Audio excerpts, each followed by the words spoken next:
പറഞ്ഞോ, കേൾക്കാം. കാണുന്നില്ല, ഇത് കാണുന്നില്ല. എന്നെ കാണുന്നുണ്ടോ? ഇല്ലല്ലോ. കാണാം ആന്റി പറഞ്ഞോ. ഓക്കെ. ശരി ശരി, ഞാൻ പറയാൻ പോകണേ.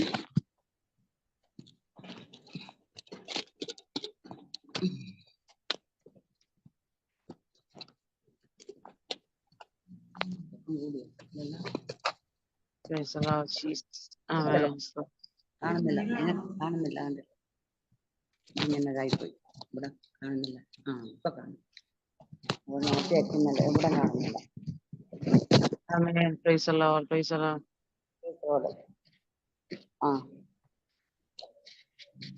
തല മാത്രമേ കാണുന്നുള്ളൂ. ഓക്കെ ആന്റി, കണ്ടിന്യൂ ചെയ്തോ. ഓക്കെ, കേൾക്കാം. കണ്ടിന്യൂ ചെയ്യാം. സോദരം, അപ്പൊ എന്നെ കേൾക്കുന്ന എല്ലാവർക്കും ഒരു പ്രാവശ്യം കൂടി സ്നേഹം തന്നെ അറിയിക്കുകയാണ്. നേരത്തെ പറഞ്ഞതുപോലെ തന്നെ എൻ്റെ പേര് അമ്പി എന്നാണ്. ഇത് സതർത്ഥമായ ദിവസമല്ലോ അല്ലേ? നമുക്ക് സതർത്ഥമായ ദിവസമാണ്. അപ്പം എസ്തേറിന്റെ പുസ്തകത്തിൽ പറഞ്ഞ 3-ാം അധ്യായത്തിലെ 4-ാം അധ്യായത്തിന്റെ 13-ാം വാക്യത്തിൽ ഇങ്ങനെ പറഞ്ഞ പ്രകാരം, ഈ സമയത്തും ഉണ്ടാതിരുന്നാൽ യഹൂദന്മാർക്ക് മറ്റൊരു സ്ഥാനത്ത് ഉത്തേജനം ഉണ്ടാകുകയും നീ നിന്റെ പിതൃഭവനവും നശിച്ചു പോവുകയും ചെയ്യുമെന്ന് ഒരു വചനം ഇങ്ങനെ പറയുന്നുണ്ട്. അതുപോലെ തന്നെ ഈ സമയം സതർത്ഥമായ ദിവസം നമുക്ക് മിണ്ടാതിരിക്കാനുള്ള സമയമല്ല. ദൈവം നമ്മളെ അനുഗ്രഹിക്കട്ടെ. സാക്ഷ്യം എല്ലാവർക്കും അനുഗ്രഹമായി തീരട്ടെ. എന്നെ സാക്ഷ്യത്തിലേക്ക് ക്ഷണിച്ച ഏവരെയും കർത്താവായ യേശുക്രിസ്തുവിന്റെ നാമത്തിൽ ഞാൻ സ്നേഹവന്ദനവും ദൈവത്തിന് അറിയിക്കുന്നു. അതോടുകൂടി ദൈവത്തിന് മഹത്വപ്പെടുത്തുകയും ചെയ്യുന്നു. നിങ്ങൾ കേട്ടതുപോലെ തന്നെ എൻ്റെ പേര് അംബിക എന്നാണ്. അത് വചനം, ഇങ്ങനെ ഒരു വചനം ബൈബിളിൽ പറയുന്നുണ്ട്. സങ്കീർത്തനം 66:16. അവൻ എൻ്റെ പ്രാണന് വേണ്ടി ചെയ്തത് ഞാൻ സകല ഭക്തന്മാരുമായുള്ളവരെ വന്ന് കേൾപ്പി. അവൻ എൻ്റെ പ്രാണന് വേണ്ടി ചെയ്തത് ഞാൻ വിവരിക്കാം. നമ്മുടെ പ്രാണന് വേണ്ടി ആരും ചെയ്യത്തില്ല, ദൈവം മാത്രമേ ചെയ്യുള്ളൂ. ആരെല്ലാം എന്തെല്ലാം ചെയ്തെന്ന് പറഞ്ഞാലും, നമ്മൾക്ക് എത്ര വലിയ പണം തന്നെന്ന് പറഞ്ഞാലും, എന്തെല്ലാം ഈ ലോകത്തിൽ സംഭവിച്ചെന്ന് പറഞ്ഞാലും, നമ്മുടെ പ്രാണന് വേണ്ടി ആരും ചെയ്യത്തില്ല. പ്രാണന് വേണ്ടി ചെയ്യുന്ന നമ്മുടെ പ്രാണപ്രിയൻ ഒരുവൻ മാത്രമേ ഉള്ളൂ. അനത്രേ കർത്താവായ യേശു ക്രിസ്തു. ഹല്ലേലൂയ, സ്തോത്രം. അവൻ നമ്മുടെ പ്രാണന് പ്രിയനാണ്. അവൻ എൻ്റെ പ്രാണന് വേണ്ടി ചെയ്ത് ഞാൻ വിവരിക്കാനാണ് എനിക്കൊരു ഭാഗ്യം പ്രകാരം ദൈവം അനുവദിച്ചു തന്നു. അതിന് ചില വ്യക്തികളെ ഉപയോഗിച്ചു. എല്ലാത്തിനുമായി ദൈവത്തിന് നന്ദി പറയുകയാണ്. ഞാനൊരു നായർ കുടുംബത്തിൽ ജനിച്ചു വളർന്നു. തിരുവനന്തപുരത്തിന്റെ പ്രദേശത്താണ് ഞാൻ ജനിച്ചു വളർന്നത്. പിന്നെ കോവളത്തിന്റെ അടുത്ത് വെങ്ങാനൂർ എന്ന് പറഞ്ഞ സ്ഥലത്താണ് ഞാൻ ജനിച്ചു വളർന്നത്. എൻ്റെ അച്ഛൻ്റെ പേര് പരമേശ്വരൻ നായർ, അമ്മ സരോജിനി അമ്മ. ഇവർക്ക് 6ാമത്തെ ഒരു മകളായി ഞാൻ ജനിച്ചു വളർന്നു. അതേസമയം എൻ്റെ അച്ഛൻ മിലിറ്ററിക്കാരനായിരുന്നു. അതേസമയം പൂജാരി മന്ത്രവാദിയായിരുന്നു. അമ്പലത്തിൽ പൂകെട്ടുകയും പൂജാമുറിയിൽ പൂകെട്ടുകയും ഇതൊക്കെ ചെയ്തുകൊണ്ട് ജീവിച്ചു വന്നൊരു വ്യക്തിയായിരുന്നു ഞാനേ. എന്നാൽ ഇതിനൊന്നിനും എന്നെ രക്ഷിക്കാൻ എനിക്ക് സമാധാനം തരാൻ കഴിഞ്ഞില്ല എന്നുള്ള ഇതാണ് വാസ്തവം. അങ്ങനെ ജീവിതം തിരുവനന്തപുരത്തിന്റെ പ്രദേശത്ത് 8ാം ക്ലാസ് വരെ പഠിച്ചു. 8ാം ക്ലാസ് പാസ്സാകുന്ന സമയത്താണ് അവിടുന്ന് ഗുഡല്ലൂരിന്റെ പ്രദേശത്ത് നീലഗിരി വരുവാനിടയായത്. പിന്നെ ഈ ദേശത്തും അവിടെ ആയിരിക്കുമ്പോൾ തന്നെ ഒരു ദൈവം ആരാന്നറിയാതെ ഈ ഇങ്ങനെ പൂജയും മന്ത്രവാദവും അമ്പലവും എല്ലാമായിട്ട് ജീവിച്ചു വന്നിരുന്നു. നായന്മാരെന്ന് പറഞ്ഞാൽ ഭയങ്കര സീരിയസ് ആണ്. അവരങ്ങനെ പോകരുത്, ഇങ്ങനെ പോകരുത്. അതായത് മറ്റു മനുഷ്യരുമായിട്ട് എതിർപ്പെട്ടാൽ ഇങ്ങനെ അത് ദോഷമാണ്. മറ്റു ജാതിക്കാരവരെ തൊടാൻ പോലും പാടില്ല, കിണറ്റിൽ നിന്ന് വെള്ളം കോരാൻ പാടില്ല. ഇങ്ങനെയുള്ള അനേകം കണ്ടീഷനിൽ കൂടി ഇങ്ങനെ ജീവിച്ചു വന്നൊരു കൂട്ടത്തിലായിരുന്നു. എന്നാൽ എൻ്റെ 11 വയസ്സിൽ എൻ്റെ അച്ഛൻ മരിച്ചു. അച്ഛൻ മരിച്ചതിന് ശേഷമാണ് അവിടുന്ന് ഗൂഡല്ലൂരിന്റെ പ്രദേശത്ത് അമ്മയൊക്കെ സ്ഥലം വിറ്റിട്ട് ഇങ്ങോട്ട് വന്ന് വീട് വാങ്ങാൻ ഇടയായത്. എനിക്ക് 2 ചേച്ചിമാരുണ്ട്, ഒരു സഹോദരനുണ്ടായിരുന്നു, മരിച്ചുപോയി. എൻ്റെ ചേച്ചിമാരിപ്പം ഇവിടെ ഗൂഡല്ലൂരിന്റെ പ്രദേശത്ത് ഉണ്ട്. ഇപ്പൊ എൻ്റെ അമ്മ മരിച്ചിട്ട് 2 വർഷമേ ആയോളൂ. അങ്ങനെ അപ്പൊ ഈ ഗൂഡല്ലൂരിന്റെ പ്രദേശത്ത് വന്നിട്ട് ലോകമെമ്പാടും എത്ര അമ്പലങ്ങളുണ്ടോ എന്നോട് ചോദിച്ചാൽ എനിക്കറിയാം. അതുപോലൊക്കെ അമ്പലത്തിൽ പോയി ഇത് ചെയ്തുകൊണ്ടിരുന്ന എനിക്ക് എൻ്റെ ജീവിതത്തിൽ സമാധാനം ഇല്ലാത്തൊരു കാലഘട്ടം ഉണ്ടായി. സമാധാനം ഇല്ലാതെ ഞാൻ അലഞ്ഞു. വിളിച്ചു ഞാൻ പല ദൈവങ്ങളെ, അവരോ വിളി കേട്ടില്ല. ഞാൻ പലയിടത്തും ഓടി, അവർക്കൊന്നും എന്നെ വിടുവിക്കാൻ സാധിച്ചില്ല. അതായത് എൻ്റെ വിവാഹം ഇവിടെ വന്ന് സ്കൂളിൽ ഞാൻ കുറച്ചുകൂടെ പോയി പറയത്തക്ക വലിയ ഡിഗ്രി വിദ്യാഭ്യാസമൊന്നും എനിക്ക് പറയാനില്ല. ഞാൻ പറഞ്ഞ സ്പീഡ് കൂടുന്നുണ്ടോ? ഓക്കെ, കുഴപ്പമില്ല, നോ പ്രോബ്ലം. പറഞ്ഞോ, കുഴപ്പമില്ല. എന്തെങ്കിലും പ്രശ്നം ഉണ്ടെങ്കിൽ പറയണം കേട്ടോ. അപ്പൊ ഞാന് അനേകം അമ്പലങ്ങളിൽ പോയി, എനിക്ക് സമാധാനം ഇല്ല. ഇനി അതെന്താ കാരണം എന്ന് പറഞ്ഞാൽ, എനിക്ക് വിവാഹം കഴിക്കുന്ന എനിക്ക് താല്പര്യമില്ലായിരുന്നു. അതായത് വിവാഹം കഴിച്ചാൽ എൻ്റെ ഭർത്താവ് ഒരു കുടിയനാണെങ്കിൽ ഞാൻ എന്ത് ചെയ്യും? അപ്പം അതിനെക്കാട്ടി വിവാഹം വേണ്ട എന്ന് വിചാരിച്ചുകൊണ്ടിരുന്നു. ഞാൻ എന്ത് തന്നെ ഞാൻ പേടിച്ചോ അത് തന്നെ ജീവിതത്തിൽ വന്ന് പറ്റി. എനിക്ക് 18ാമത്തെ വയസ്സിൽ എന്റെ വിവാഹം കഴിഞ്ഞു. അത് കഴിഞ്ഞിട്ട് എന്റെ ഭർത്താവ് കുടിയനായിരുന്നു. പിന്നെ അത് മാത്രമല്ല പരസ്യ ബന്ധം ഉണ്ടായിരുന്നു. ഇങ്ങനൊരു കാലഘട്ടത്തിൽ ഞാൻ അങ്ങനെ വളരെ നരകതുല്യമായിട്ടുള്ള ജീവിതം ഞാൻ മുന്നോട്ട് കൊണ്ടുപോകാൻ എനിക്ക് ഒരു കാലഘട്ടമായിരുന്നു അത്. അങ്ങനെ പോകുമ്പോഴത്തേക്ക് എനിക്ക് സമാധാനമില്ല. അവിടുന്ന് എന്റെ അച്ഛന്റെ പൂജയും മന്ത്രവും കണ്ട് വളർന്നൊരു വ്യക്തി ഞാനായിരുന്നത് കൊണ്ട് സമാധാനം തരാൻ പല വ്യക്തികളുടെ അടുത്ത് ഞാൻ പോയി, പലർക്കും പോയി കാൽ പിടിച്ച് ആശ്രയിച്ചു. എന്റെ ഭർത്താവിന് നല്ല ബുദ്ധി പറഞ്ഞു കൊടുക്കാന്ന് പറഞ്ഞു. അന്ന് മനുഷ്യനിൽ ആശ്രയിച്ച് ജഡത്തെ തന്റെ ഭുജമാക്കി ഹൃദയം കൊണ്ട് യഹോവയോട് അകന്നിരിക്കുന്ന മനുഷ്യൻ ശപിക്കപ്പെട്ടവൻ എന്ന് വചനം പറയുന്നുണ്ട്. പക്ഷെ എനിക്ക് അന്ന് വരെ എന്റെ ജീവിതത്തിൽ ഒരു മനുഷ്യൻ സുവിശേഷം പറയോ, ബൈബിൾ എന്താന്ന് എനിക്ക് അറിയോ, യേശു ആരാണെന്ന് അറിയോ എനിക്കില്ല. ഒരു ബൈബിളിലുള്ള വചനം എന്താന്ന് അറിയത്തില്ല. യേശു ക്രിസ്ത്യാനിയുടെ ദൈവമാണ്. ഹിന്ദുക്കൾക്ക് 30 ദേവന്മാരുണ്ടല്ലോ, എന്നാൽ അതുപോലെ അല്ലല്ലോ, യേശു ഒരു മനുഷ്യനാണ് എന്ന് വിചാരിച്ചും കൊണ്ട് ഞാൻ ഓടി നടന്നൊരു കാലഘട്ടം. അവസാനം എന്റെ ജീവിതത്തിൽ സമാധാനത്തിന്റെ നെല്ലിപ്പലക കണ്ടു. ഞാൻ പലയിടത്തും ഓടി നടന്നു, എവിടെ എനിക്ക് സമാധാനം കിട്ടിയില്ല. അവസാനം ഞാൻ പൂജയ്ക്ക് പോയി, മുസ്ലിം പള്ളിയിൽ പോയി, അമ്പലത്തിന് പോയി, പല സ്ഥലത്തും പോയി, അവിടെ എനിക്ക് സമാധാനം കിട്ടിയില്ല.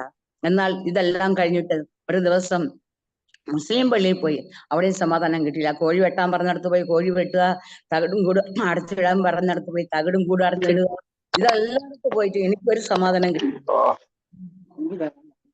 ഹലോ, ഒരു സമാധാനം എനിക്ക് കിട്ടിയില്ല.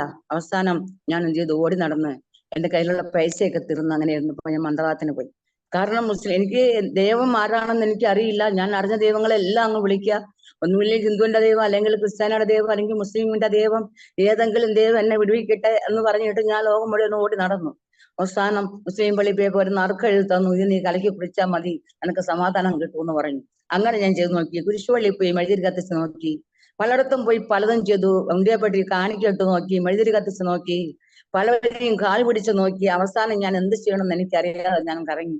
11 വർഷം ഞാൻ തല്ലുകൊണ്ടു. ഈ തല്ലുകൊണ്ട കൂട്ടത്തിൽ 2 പ്രാവശ്യം അടിച്ചെടുത്ത് ആശുപത്രി കൊണ്ടുപോയി, 2 പ്രാവശ്യം സ്റ്റേഷൻ കയറേണ്ടി വന്നു. ഇങ്ങനെ പല ഘട്ടത്തിൽ കൂടി ഞാൻ കടന്നുപോയി. എന്നിട്ട് എനിക്ക് സമാധാനം കിട്ടാത്തത് കൊണ്ട് ഒരു നിവൃത്തിയില്ലല്ലോ എന്ന് വെച്ചേ, ഇനി ഞാൻ ഒരു കാര്യമില്ല. എനിക്ക് അന്ന് 3 മക്കളാണ്, 2 ആണും 1 പെണ്ണും. ഈ 3 മക്കളെ വളർത്തണം, എന്ത് ചെയ്യണമെന്ന് അറിയില്ല. ഞാൻ ഓടിക്കൊണ്ടിരിക്കുന്ന ഒരു കാലഘട്ടത്തിലാണ് ഞാൻ ജീവിച്ചു വരുന്നത്. പക്ഷേ ഒരു ദിവസം ഞാൻ ഇങ്ങനെ ചിന്തിച്ചു, എനിക്ക് സമാധാനമില്ല, ഇനി എന്ത് ചെയ്യണം, ഞാൻ ആത്മഹത്യ ചെയ്യാം. എവിടെ പോയാലും എനിക്ക് സമാധാനം കിട്ടില്ല. ഈ ലോകത്തിൽ ദൈവം ഇല്ല. ദൈവം ഉണ്ടെങ്കിൽ എനിക്ക് ഏതെങ്കിലും ദൈവം എനിക്ക് വിളി കേൾക്കത്തില്ലേ? അങ്ങനെയാണെങ്കിൽ വേണ്ട, ഇനി ദൈവമേ ഇല്ല, എനിക്ക് എങ്ങനെയെങ്കിലും മണ്ണിനുള്ളിൽ അങ്ങ് പോയാൽ മതി. പിന്നെ ഞാൻ എന്താണെന്ന് എനിക്ക് അറിയുന്നില്ലല്ലോ. സമാധാനം ഇല്ലെങ്കിൽ ഞാൻ എങ്ങനെ ജീവിക്കും എന്ന് പറഞ്ഞ് ഞാൻ എന്ത് ചെയ്തു, ദൈവത്തിലേക്ക് ഏത് ദൈവം അറിയത്തില്ല, എല്ലാം നോക്കി മടുത്ത ഞാൻ ആത്മഹത്യ ചെയ്യാൻ വേണ്ടി വരും.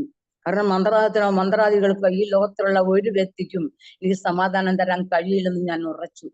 അത് കഴിഞ്ഞ് ഒരു ദിവസം ആത്മഹത്യ ചെയ്യുന്ന കാര്യത്തെ കുറിച്ച് ചിന്തിച്ചുകൊണ്ടിരിക്കുമ്പോൾ ഞാനൊരു ഭ്രാന്തിയെ പോലെ കുളിക്കത്തില്ല, അതായത് ഭക്ഷണ സമയത്തിന് കഴിക്കത്തില്ല. അന്ന് ഭക്ഷണം കഴിക്കണം എന്ന് പറഞ്ഞാൽ ബുദ്ധിമുട്ടുള്ള കാര്യമാണ്. ഭക്ഷണം സമയത്തിന് കഴിക്കാനുള്ള സാഹചര്യം അന്ന് വീട്ടിൽ കുറവാണ്.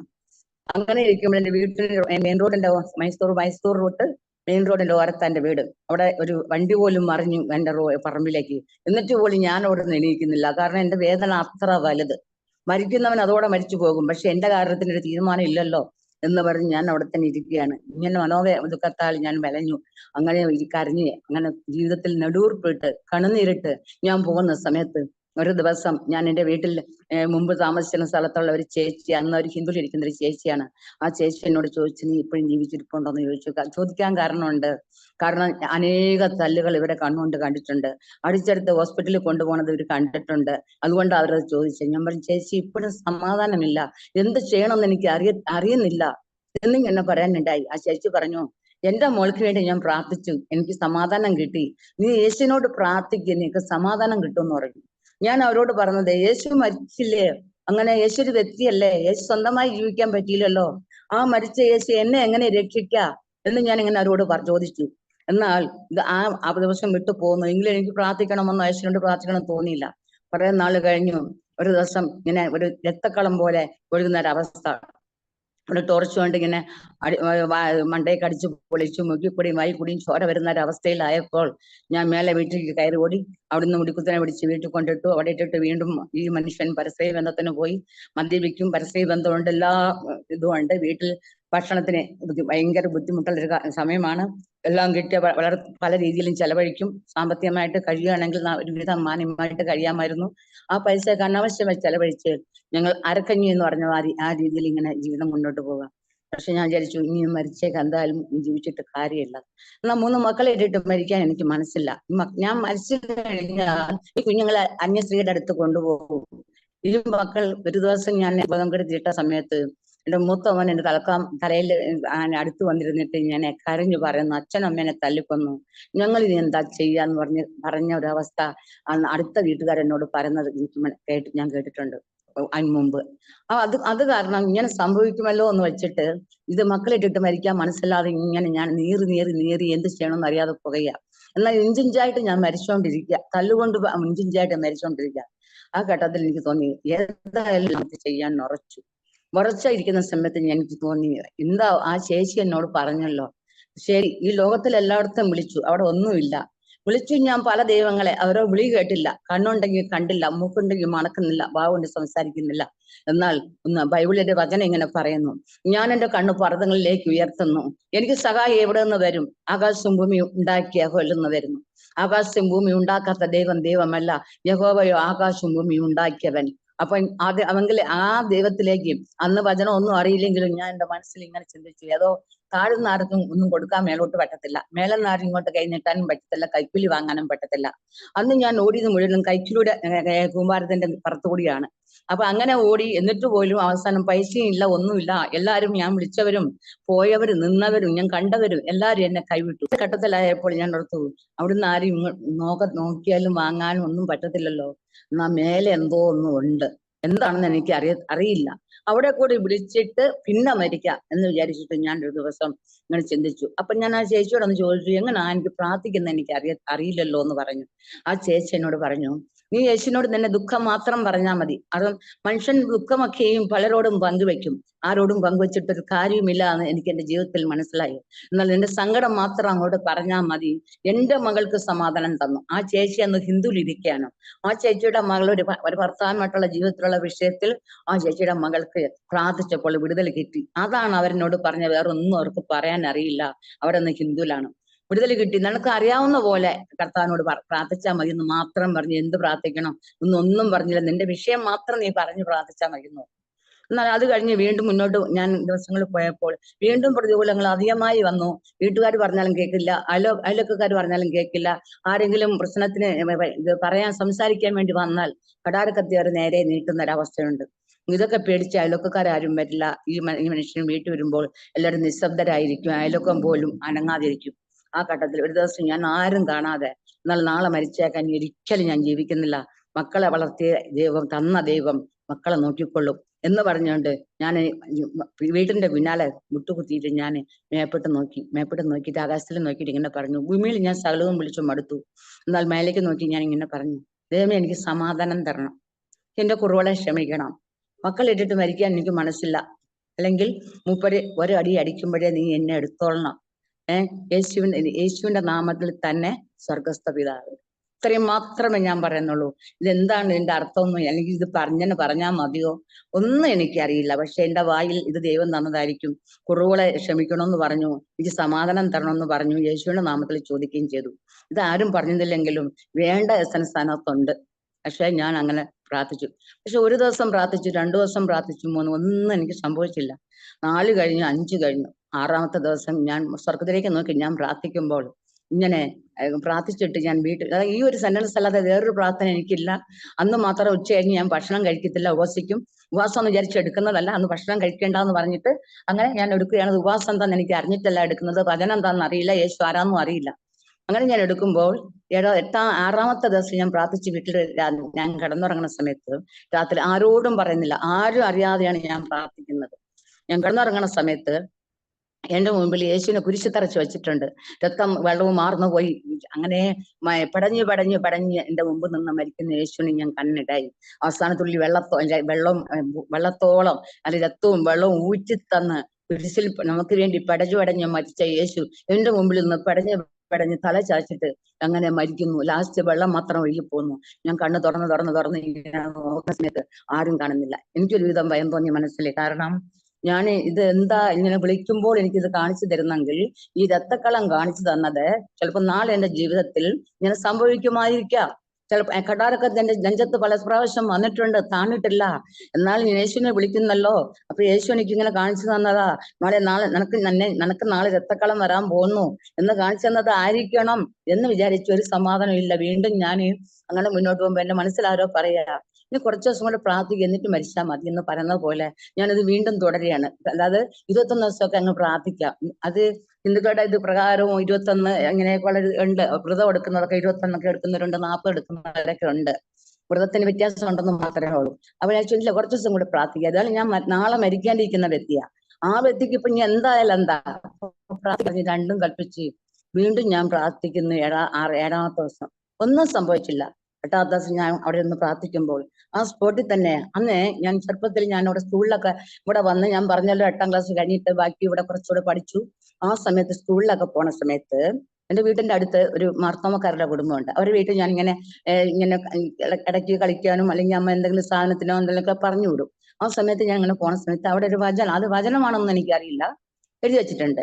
മത്തായി 7:7 മുട്ടുവിൻ തുറക്കപ്പെടും, യാചിപ്പിൻ ലഭിക്കും, അന്വേഷിപ്പിൻ കണ്ടെത്തും. ഈ വചനമാണ്. അപ്പൊ ഇത് വചനമൊന്നും അറിയാതെ പല പ്രാവശ്യം ഈ വീട്ടിൽ ചെന്നപ്പോൾ ഇതിന്റെ ഉള്ളിൽ ഈ വചനം കയറിയിട്ടുണ്ട്.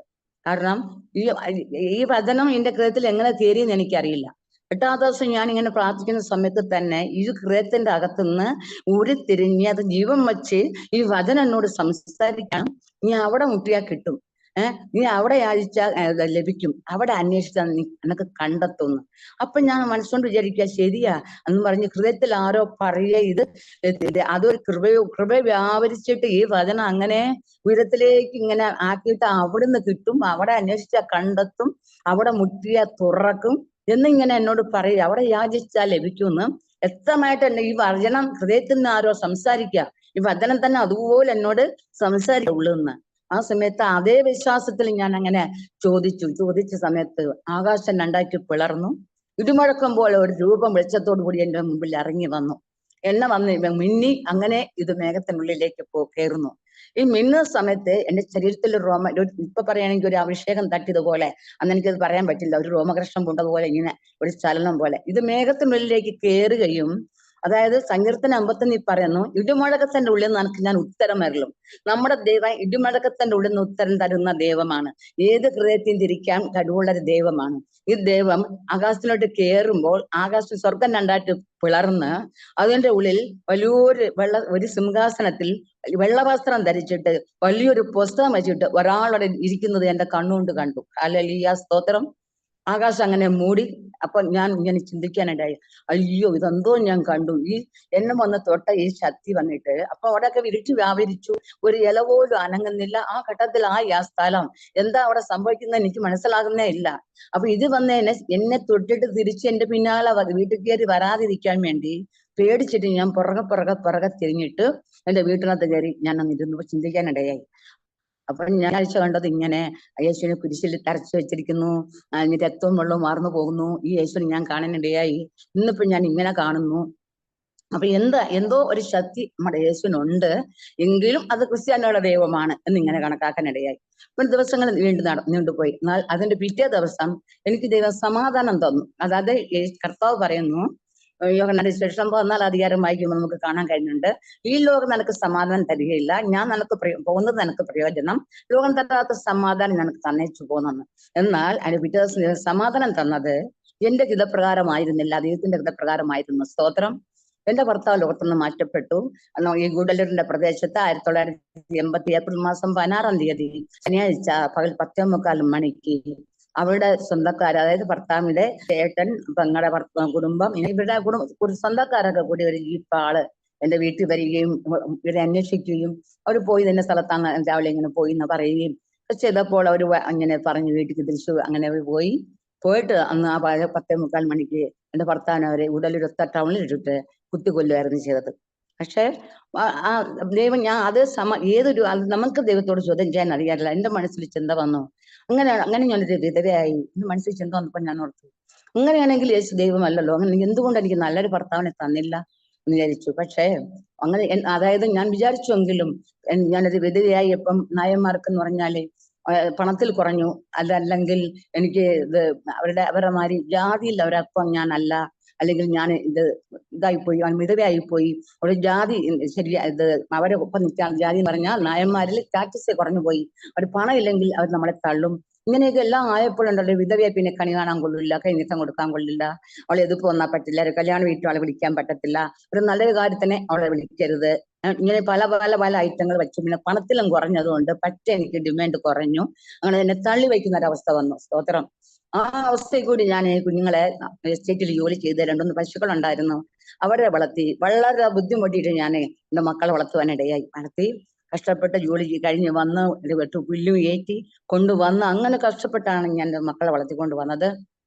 ആരും സഹായമില്ലായിരുന്നു. അങ്ങനെ കുറച്ചു നാൾ മുന്നോട്ട് പോകുമ്പോൾ എന്തുകൊണ്ട് ഇത് സംഭവിച്ചു, ഇത് എന്തുകൊണ്ട് എനിക്ക് എന്റെ മുമ്പിൽ ഇങ്ങനെയൊക്കെ ഞാൻ കണ്ടു, അങ്ങനെയാണെങ്കിൽ നല്ലൊരു ഭർത്താവിനെ തരാമായിരുന്നല്ലോ, എന്തുകൊണ്ട് ഞാൻ സംഭവിച്ചു എന്ന് എനിക്ക് എങ്ങനെ ഒരു വിചാരം എന്റെ മനസ്സിൽ വന്നു.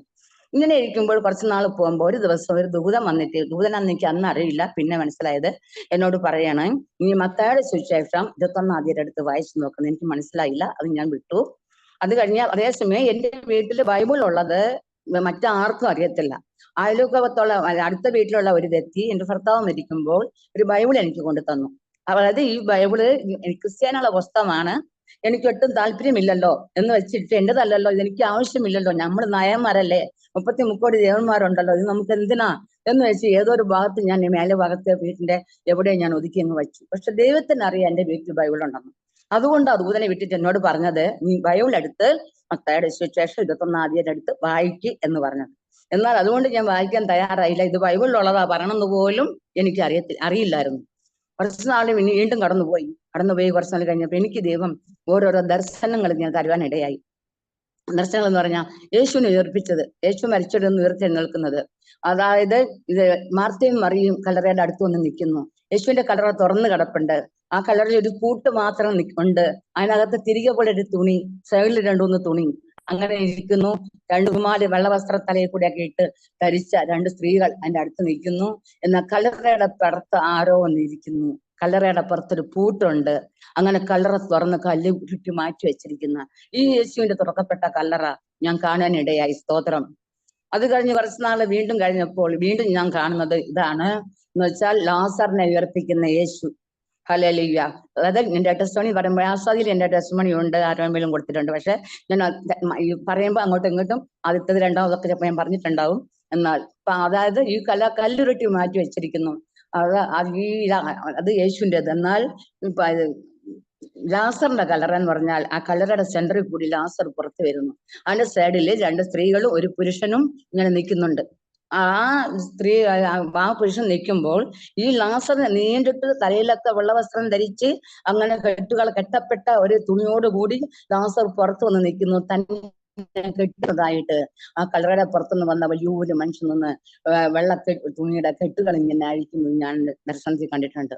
അപ്പോഴൊന്നും ബൈബിൾ എന്താണെന്ന് അറിയാത്തൊരു കാലഘട്ടമാണ്. അത് കഴിഞ്ഞ് വീണ്ടും ഞാൻ പോകുമ്പോൾ യാക്കോബിന്റെ ഗോവണി, അതായത് ആകാശം മുട്ടൊരു ഏണി, ദൂതന്മാർ ദൂതന്മാരെന്നൊക്കെ പറയുന്നത് ഇപ്പോഴാണ്, കയറി ഇറങ്ങി ചെയ്യുന്നുണ്ട്.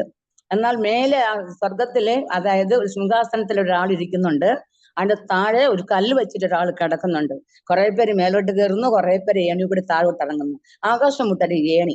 അതായത് അപ്പൊ ഞാൻ വിചാരിക്കുന്നത് ഇതാണ്, അപ്പൊ അമേരിക്കയിലൊക്കെ ഇങ്ങനത്തെ ഏണി ഉണ്ടാവാമായിരിക്കുക, അതായിരിക്കും ഞാൻ ഇങ്ങനെ കാണുന്നത് എന്നാണ് ഞാൻ ഇങ്ങനെ ചിന്തിച്ചത്. പക്ഷെ അങ്ങനെയല്ല. ഉൽപ്പത്തി പുസ്തകം 28-ാം അധ്യായം 32-ാം അധ്യായമൊക്കെ വായിച്ചു നോക്കുമ്പോൾ അതിനകത്ത് ഈ യാക്കോബിനെ കുറിച്ച് പറയുന്നുണ്ട്. എന്നാൽ ദൈവം ഇവിടെ ഉണ്ടായിരുന്നു, ഞാനോ അറിഞ്ഞതുമില്ല. സ്തോത്രം. ദൈവം എന്നോടുകൂടി ഉണ്ടായിരുന്നു, പക്ഷെ ഞാനോ അറിഞ്ഞതുമില്ല. ഇന്ന് പലപ്പോഴും അങ്ങനെ തന്നെ ക്രിസ്ത്യാനിയുടെ കൂട്ടത്തിലായാലും ക്രിസ്ത്യ ജീവിതത്തിലായാലും നമ്മൾ കടന്ന് മുന്നോട്ട് പോകുമ്പോൾ ദൈവം നമ്മളോട് കൂടെ ഉണ്ടാവും. പക്ഷെ നമ്മൾ എന്ത് ചെയ്യുന്നില്ല, നമ്മൾ ഇങ്ങനെ ഈ ഓടി അല്ലെങ്കിൽ ടെൻഷൻ കയറി പോകുമ്പോൾ നമ്മൾ ദൈവം കൂടെ ഉള്ളത് അറിയാതെ വീണ്ടും ടെൻഷൻ പിടിക്കുന്നു, വീണ്ടും സംശയം വിചാരിക്കുന്നു. ഒന്നുമില്ല, ദൈവം നമ്മുടെ കൂടെ ഉണ്ട്. അതുപോലെ തന്നെ ഞാനോ അറിഞ്ഞതുമില്ല. സ്തോത്രം. അത് കഴിഞ്ഞ് നോക്കുമ്പോഴുണ്ട് മോശയോട് മുൾപ്പടർപ്പിന്ന് ദൈവം സംസാരിക്കുന്നു. മുൾപ്പടർപ്പ് കത്തുന്നു, അത് കെടുന്നില്ല, കെടാത്തൊരു തീ. അതിന്റെ മുകളിൽ നിന്ന് ഒരാളുടെ ശബ്ദം താഴ്വരലായിട്ട് എത്തിക്കുന്നു. ഇത് മാത്രമേ എനിക്ക് അറിയുള്ളൂ. എന്നാൽ ബൈബിൾ പഠിക്കുമ്പോൾ മനസ്സിലായി, ഞാനാകുന്നു. മോശയോട് ദൈവം സംസാരിക്കുന്ന ആ ഘട്ടമാണ് ദൈവം എനിക്ക് തന്നത്. അത് കഴിഞ്ഞ് നോക്കുമ്പോൾ ഒരു ദിവസം ഇങ്ങനെ കാണുന്നത് ഇസ്രായേൽ മക്കളെ ഫറവോന്റെ അടിമത്തിൽ നിന്ന് വിടുവിക്കുന്നത്. ചെങ്കല് രണ്ടായിട്ട് പിളർന്നു, അങ്ങനെ നിൽക്കുന്നു. ഒരു കൂട്ടർ സൈന്യം കുതിരപ്പടയുമായിട്ട് പിന്നാലെ നിൽക്കുന്നു. ഒരു കൂട്ടർ സൈന്യം അക്കരെ പോയി നടുവിൽ കൂടി വലിയൊരു ഉണങ്ങിയ നദി, അത് രണ്ടു ഭാഗത്തും വെള്ളം മതിൽ പോലെ ചിറകെട്ടി നിൽക്കുന്നു. ഉണങ്ങിയ നല്ല റോഡ് പോലെ ഇങ്ങനെ കാണുന്നു. വെള്ളം എങ്ങനെയും ചിറകെട്ടി നിൽക്കുമോ എന്ന് എനിക്കൊരു സംശയം തോന്നി. ഇങ്ങനെ വെള്ളം നിൽക്കുന്ന നല്ല സ്റ്റൈലാ, ചൊരു പോലെ ഇങ്ങനെ നിൽക്കുന്നുണ്ടല്ലോ എന്ന്. എന്നാൽ അക്കരെ ഒരു കവല കൊണ്ട് ഒരു സ്ത്രീ നൃത്തം ചെയ്യുന്ന ഒരു കൂട്ട ജനത്തിന്റെ മധ്യേ. എന്നാൽ അതിന്റെ കൂടെ പിന്നാലെ വന്ന ആ ജനങ്ങള് എന്ത് ചെയ്തു? മുങ്ങിച്ചത്തു. കുതിരപ്പട അടക്കം ഇങ്ങോട്ട് ഇറങ്ങിയതും ആ വെള്ളം ഒന്നായിട്ട് കൂടി, മതിലിനായിട്ട് നിന്ന വെള്ളം ഒന്നായിട്ട് കൂടുകയും മുങ്ങിച്ചാവുകയും ചെയ്തു. അത് ഇസ്രായേൽ മക്കളെ ഫറവോന്റെ അടിമത്തത്തിൽ നിന്ന് ജീവിക്കുന്ന ദൈവം, ഈ ദൈവം ജീവിക്കുന്ന ദൈവമാണ്. ആ അത്ഭുതം ബൈബിളിലുള്ളത് എനിക്ക് അത്ര വ്യക്തമായിട്ട് ദൈവം എനിക്ക് കാണിച്ചു തന്നു. ഇതും കഴിഞ്ഞ് നോക്കി ഒരു ദിവസം ഞാൻ വീണ്ടും കാണുന്നതാണ് പത്രോസിനെ കാരാഗൃഹത്തിൽ നിന്ന് വിടുവിക്കുന്നത്. പത്രോസിന്റെ സ്ഥാനത്ത് ഇങ്ങനെ കാരാഗൃഹം വന്നു. ഒരു മാളിക മുറിയില് കുറെ ആൾക്കാരൊന്ന് പ്രാർത്ഥിക്കുന്നു. പുറത്ത് വാതിലിലൂടെ ഒരു വ്യക്തി വന്ന് തട്ടുന്നു. ഒരു പെൺകുട്ടി വന്ന് വാതിലിലൂടെ പോയി നോക്കുന്നു. എന്നിട്ട് പെൺകുട്ടി തിരിച്ചോടുന്നു. ഈ രംഗമൊക്കെ എനിക്ക് കാണിച്ചു തന്നു. പൗലോസും ശിലാസും അതുപോലെ തന്നെ ജയിലിൽ ആരാധിക്കുന്ന ജയിലിൽ ഇങ്ങനെ ആരാധിക്കുന്ന ഒരു അവസ്ഥ, ചങ്ങല പൊട്ടി അഴിയുന്നു. അതുപോലെ തന്നെ അവിടെ ഭൂകമ്പം ഉണ്ടായി, കല്ലുകളൊക്കെ പിളർക്കുന്നു. ഇത് കർത്താവ് അതുപോലെ ഉയർത്തെഴുന്നേറ്റ് പോകുന്നത് കാണാനിടയായി. സ്തോത്രം. അതായത് കർത്താവ് ഉയർത്തിന് അവിടെ കല്ലുകൾ പിളർന്നു, പാറകൾ പിളർന്നു, ഇങ്ങനെയുള്ള സംഭവങ്ങൾ ഉണ്ടായി. കർത്താവ് ഉയർത്തെഴുന്നേറ്റ് പോകുന്നത്, അതായത് ഞാൻ പോകുന്നത് നിങ്ങൾക്ക് പ്രയോജനം എന്ന് പറഞ്ഞു. നിങ്ങൾ കർത്താവ് ഒരിക്കൽ പറയാണ്, നിങ്ങൾ എന്നെ ചൊല്ലിക്കരയേണ്ട, നിങ്ങൾ നിങ്ങളുടെ മക്കളെ ചൊല്ലിക്കരയും. ഇത് നമ്മൾക്ക് ഈ ലോകത്തിൽ മക്കളെ മാത്രമല്ല, ഈ ലോകത്തിന്റെ അവസ്ഥ കണ്ടാൽ നമ്മൾ ഇന്ന് കണ്ണീരടക്കാതെ കരയേണ്ട ഒരു അവസ്ഥയാണ് ഇന്ന് വന്നിരിക്കുന്നത്. അതുകൊണ്ട് ഈ സമയത്ത് ഇത് സദർത്ഥമായ ദിവസം നമ്മൾ മിണ്ടാതിരിക്കരുത്. കരയണം, വീണ്ടും തുടർന്ന് കരയണം, പ്രാർത്ഥനയിൽ കരയണം, പ്രാർത്ഥനയിൽ പോരാടണം, ഉണർന്ന് പോരാടണം എന്നാണ് എനിക്കിപ്പോ പറയാനുള്ളത്. അത് മാത്രമല്ല, അത് കഴിഞ്ഞ് ഞാൻ ഇങ്ങനെ മുന്നോട്ട് പോയ ദിവസം ഇങ്ങനെ കാണുന്നു, ദാനിയേലിനെ സിംഹക്കുഴിയിലിടുന്നു. അതായത് ദാനിയേലൊന്നും അറിയില്ല എനിക്ക്. ഒരു വ്യക്തി ഒരു വലിയൊരു ആഴമുള്ള ഒരു ഗുഹയില് ഇങ്ങനെ ഇരിക്കുന്നു. അവിടെ സിംഹം ഇങ്ങനെ നിർഭയനായോണ്ടിരിക്കുന്നു. അവിടെ ഇരിക്കുന്നത് ഇന്ന വ്യക്തിയാണെന്ന് എനിക്ക് പറയാൻ കഴിയില്ല. അങ്ങനെ ഞാൻ കണ്ടു ദാനിയേലിനെ. എന്നാൽ സിംഹം ഒന്നും ചെയ്യുന്നില്ല, ഒരു പൂച്ച അടുത്തിരിക്കുന്നത് പോലെ മിണ്ടാതിരിക്കുന്നു. ഇത് ഞാൻ കണ്ടു. അത് കഴിഞ്ഞിട്ട് ഞാൻ വീണ്ടും നോക്കുമ്പോഴേക്ക് 3 ബാലന്മാർ തീകുണ്ടത്തിൽ വലിയ കിണർ പോലത്തെ തീ, അതിലിങ്ങനെ വലിയ തീ കത്തുന്നു. അവിടെ 3 പടച്ചട്ടകളൊക്കെ ഇട്ട് ഈ ശദ്രക്ക് മേശക്ക് അബേദ്നെഗോവിനെ തീകുണ്ടത്തിലിടുന്ന ആ അവസ്ഥ എനിക്ക് കാണിച്ചു തന്നു. അത് ഇങ്ങനെ കാണും. 4ാമത് ആ ഒരു ദൂതൻ മേലെ കൂടി ഇങ്ങനെ ചുറ്റുന്നു. ഇത് കാണാനിടയായി. ഇതും കണ്ടിട്ട് ഇതെന്താന്ന് എനിക്ക് മനസ്സിലായില്ല. അതായത് ഞാൻ നെബൂഖദ്നേസർ രാജാവ് വച്ച ബിംബത്തെ ഞാൻ ആരാധിക്കുകയില്ല. അന്നത്തെ ക്രിസ്ത്യ ജീവിതത്തിൽ അരകുറയായ ജീവിതം ജീവിക്കുന്ന അനേകം വ്യക്തികളെ എനിക്ക് അറിയാം. പക്ഷെ അതല്ല നമ്മുടെ ക്രിസ്ത്യ ജീവിതം കൊണ്ട്. നാളുകൾ പഴകിയാലും വിശ്വാസമോ തീഷ്ണതയോ ഉണർവിനോ പഴക്കം വരാൻ പാടില്ല. വിശ്വാസത്തിൽ നമ്മൾ ഉറച്ചു തന്നെ നിൽക്കണം, പഴക്കം ഒട്ടും വരരുത്. നാളുകൾ അത്രയും ആയിക്കോട്ടെ, അതിനടത്തോളം വിശ്വാസത്തിൽ വീര്യമുള്ളതായിരിക്കണം, വിശ്വാസത്തിൽ വീര്യം കൂടണം. അതാണ് എനിക്ക് പറയാനുള്ളത്. ആ സമയത്തും അവർ തള്ളിപ്പറയാതെ അവിടെ ഇട്ടുള്ള ആ തീന്റെ ബലം കെടുത്തുവാൻ അതിൽ നിന്ന് വിടുവിച്ചതായ ദൈവം അവരോട് കൂടെ ഇരുന്നു. അതുകൊണ്ട് അവരുടെ വിശ്വാസം ചെയ്തു, അവർ വിശ്വാസത്തിൽ ഉറച്ചു നിന്നു. അങ്ങനെ നിന്ന് ഈ ദർശനം ഞാൻ കാണാനിടയായി. ഇതൊക്കെ കാണുമ്പോൾ ഇതെന്താന്ന് എനിക്ക് മനസ്സിലായില്ല. എന്തിനാ ഇതൊക്കെ എനിക്ക് കാണുന്നെന്നും, ഇതൊക്കെ ഒരു സിനിമ കണ്ടതുപോലെ ഞാൻ കണ്ടുവിട്ടു. ഇങ്ങനെ മാറ്റി അങ്ങനെ മറന്നു. എന്ന് വെച്ചാൽ ഞാൻ ഹിന്ദുവിൽ ഇരിക്കുകയാണ്. എനിക്ക് ഇതിന്റെ യാതൊരു എസൻസും അറിയില്ല, ഈ ബൈബിളിന്റെ ഒന്നും അറിയില്ല, യേശു ആരാന്ന് അറിയില്ല. അതുകൊണ്ടാണ് ഇത് ഒരു സിനിമ കണ്ട പോലെ അങ്ങനെ വിട്ടത്. അത് കഴിഞ്ഞ് കുറെ നാളുടെ കഴിയുമ്പോൾ 37 അധ്യായത്തില് ഒരു അസ്ഥികുണ്ടം, ഒരു കുഴി, വലിയൊരു കുഴി എസ്കേൽ പ്രവചനത്തിൽ ഇങ്ങനെ നമ്മൾ വായിക്കുന്നു. അതിനകത്ത് അസ്ഥിയോട് ചേർന്ന് ടിക്കെന്ന് പറഞ്ഞ് ഒച്ച കേട്ടിട്ട് അസ്ഥികൾ തമ്മിൽ അസ്ഥികൂമ്പാരത്തിൽ നിന്ന് ഇങ്ങനെ അസ്ഥികൾ കൂടി ഒരു ആൾരൂപമായി തൊക്കും ഞരമ്പും മാസം പിടിപ്പിച്ച ഒരാളനകത്ത് എഴുന്നേറ്റ് നിൽക്കുന്നു. ഈ അസ്ഥികൾ കൂടുന്നതും ഇങ്ങനെ ഓരോന്നോരോന്ന് വന്ന് ചേരുന്നതും ഒരാള് വ്യക്തി എഴുന്നേറ്റോടെ നിൽക്കുന്നത് എല്ലാം എന്റെ കണ്ണുകൊണ്ട് ഒരു ദിവസം ഞാൻ കണ്ടോടെ ഇങ്ങനെ കിടക്കുക. അപ്പൊ എനിക്ക് മനസ്സിലായി എന്ന് പറഞ്ഞാൽ എന്തോ ഞാൻ കാണുന്നു, ഇതിങ്ങനെയാണെന്നൊക്കെ. അതൊക്കെ ഈ വെളിപ്പാടും ദർശനമൊക്കെ ഞാൻ കാണുമ്പോൾ ഇതെല്ലാം വ്യക്തിപരമായിട്ട് ശരിക്കും ആ ഓർമ്മയിൽ തന്നെ എനിക്ക് നിൽക്കുന്നു എന്നുള്ളതാ. എന്നാൽ അതും കഴിഞ്ഞ് ഞാൻ മുന്നോട്ട് പോകുമ്പോൾ ഒരു ദിവസം കാണുന്നു യോഹന്നാൻ പത്മോസ് ദ്വീപിൽ കിടക്കുന്ന ഏകനായ ആ യോഹന്നാനെ പറ്റി. യോഹന്നാൻ അസ്ഥികൂടവും അതും അത് മാത്രമല്ല പാമ്പും പുഴുവും ഉള്ള സ്ഥലത്ത് ഏകനായി ആ യോഹന്നാൻ കിടക്കുന്നു. പക്ഷെ അതിനകത്ത് ഈ ദൈവത്തിന്റെ അത് 7 നിലവിളക്കും വെളിപ്പാട് ദിവസത്തിൽ കാണുന്ന ആ 7 നിലവിളക്കും ഇതെല്ലാം കാണാനിടയായി. അങ്ങനെ ഈ വെളിപ്പാടിന്റെ ഈ പുസ്തകത്തിൽ ഇല്ലാത്തൊരു കാര്യം എനിക്ക് കണ്ടത് ഇങ്ങനെയാണ്. യോഹന്നാൻ തിളച്ച എണ്ണയിൽ കിടക്കുന്നത്. ഇതെല്ലാം സർവവും ഈ ബൈബിളിലുള്ള സർവത്ര കാര്യങ്ങളും ദൈവം എനിക്ക് ഇങ്ങനെ ഓരോ ദിവസം ദർശനത്തിൽ ഇങ്ങനെ കണ്ടു. അതുപോലെ പക്ഷപാത രോഗിയെ ഇങ്ങനെ മേൽക്കൂര പൊളിച്ച് 4 പേരെ എടുത്തുകൊണ്ട് അവിടെ ഇറക്കുന്നതും അവിടെ ആൾക്കൂട്ടം കൂടി നിൽക്കുന്നതും ഇതെല്ലാം കണ്ടു. അതുപോലെ പത്രോസും യോഹന്നാനും ഇത് മുടന്തനെ പൊന്നെ വെള്ളി എനിക്കില്ല, യേശുവിന്റെ നാമത്തിൽ എഴുന്നേൽക്ക എന്ന് പറഞ്ഞ ഇങ്ങനെയുള്ള സർവവും ദൈവം എനിക്ക് ദർശനം തന്നു. അതായത് മൊത്തത്തിൽ പറഞ്ഞാൽ ബൈബിൾ മൊത്തം എനിക്ക് ഒരു പിക്ചർ പോലെ സൺഡേ ക്ലാസ് കുഞ്ഞുങ്ങളെ പഠിപ്പിക്കുന്നത് പോലെ ഇതെല്ലാം കാണിക്കാനുണ്ടായി. ഇതൊന്നും എനിക്ക് ജയിക്കാനോ ഒന്നും പറ്റാത്തത് കൊണ്ട് ഞാൻ വീണ്ടും അധ്വാന ഭാരത്താൽ ഞാൻ ഓടിക്കൊണ്ടിരുന്നു. സ്തോത്രം. ഈ അധ്വാന ഭാരത്താൽ ഇങ്ങനെ ഓടിക്കൊണ്ടിരിക്കുമ്പോൾ തന്നെ എന്റെ മനസ്സിലൊരു സംശയമുണ്ട്. എന്തുകൊണ്ട് എന്റെ ഭർത്താവ് മരിച്ചു? അപ്പൊ ആരുമില്ല, പച്ചരിക്കഞ്ഞും കാന്താരിയുമാണ് കുടിക്കുന്നത്. മക്കളെ സ്കൂളിൽ വിടണം, എനിക്ക് 2 പശുക്കളുണ്ട്, പശുക്കളെ കാര്യം നോക്കണം, അതിൽ കൂടി പകൽ മുഴുവനും വളരെ കഠിനാധ്വാനം ചെയ്യണം, ആരോടത്തും ചോദിക്കാൻ പറ്റില്ല.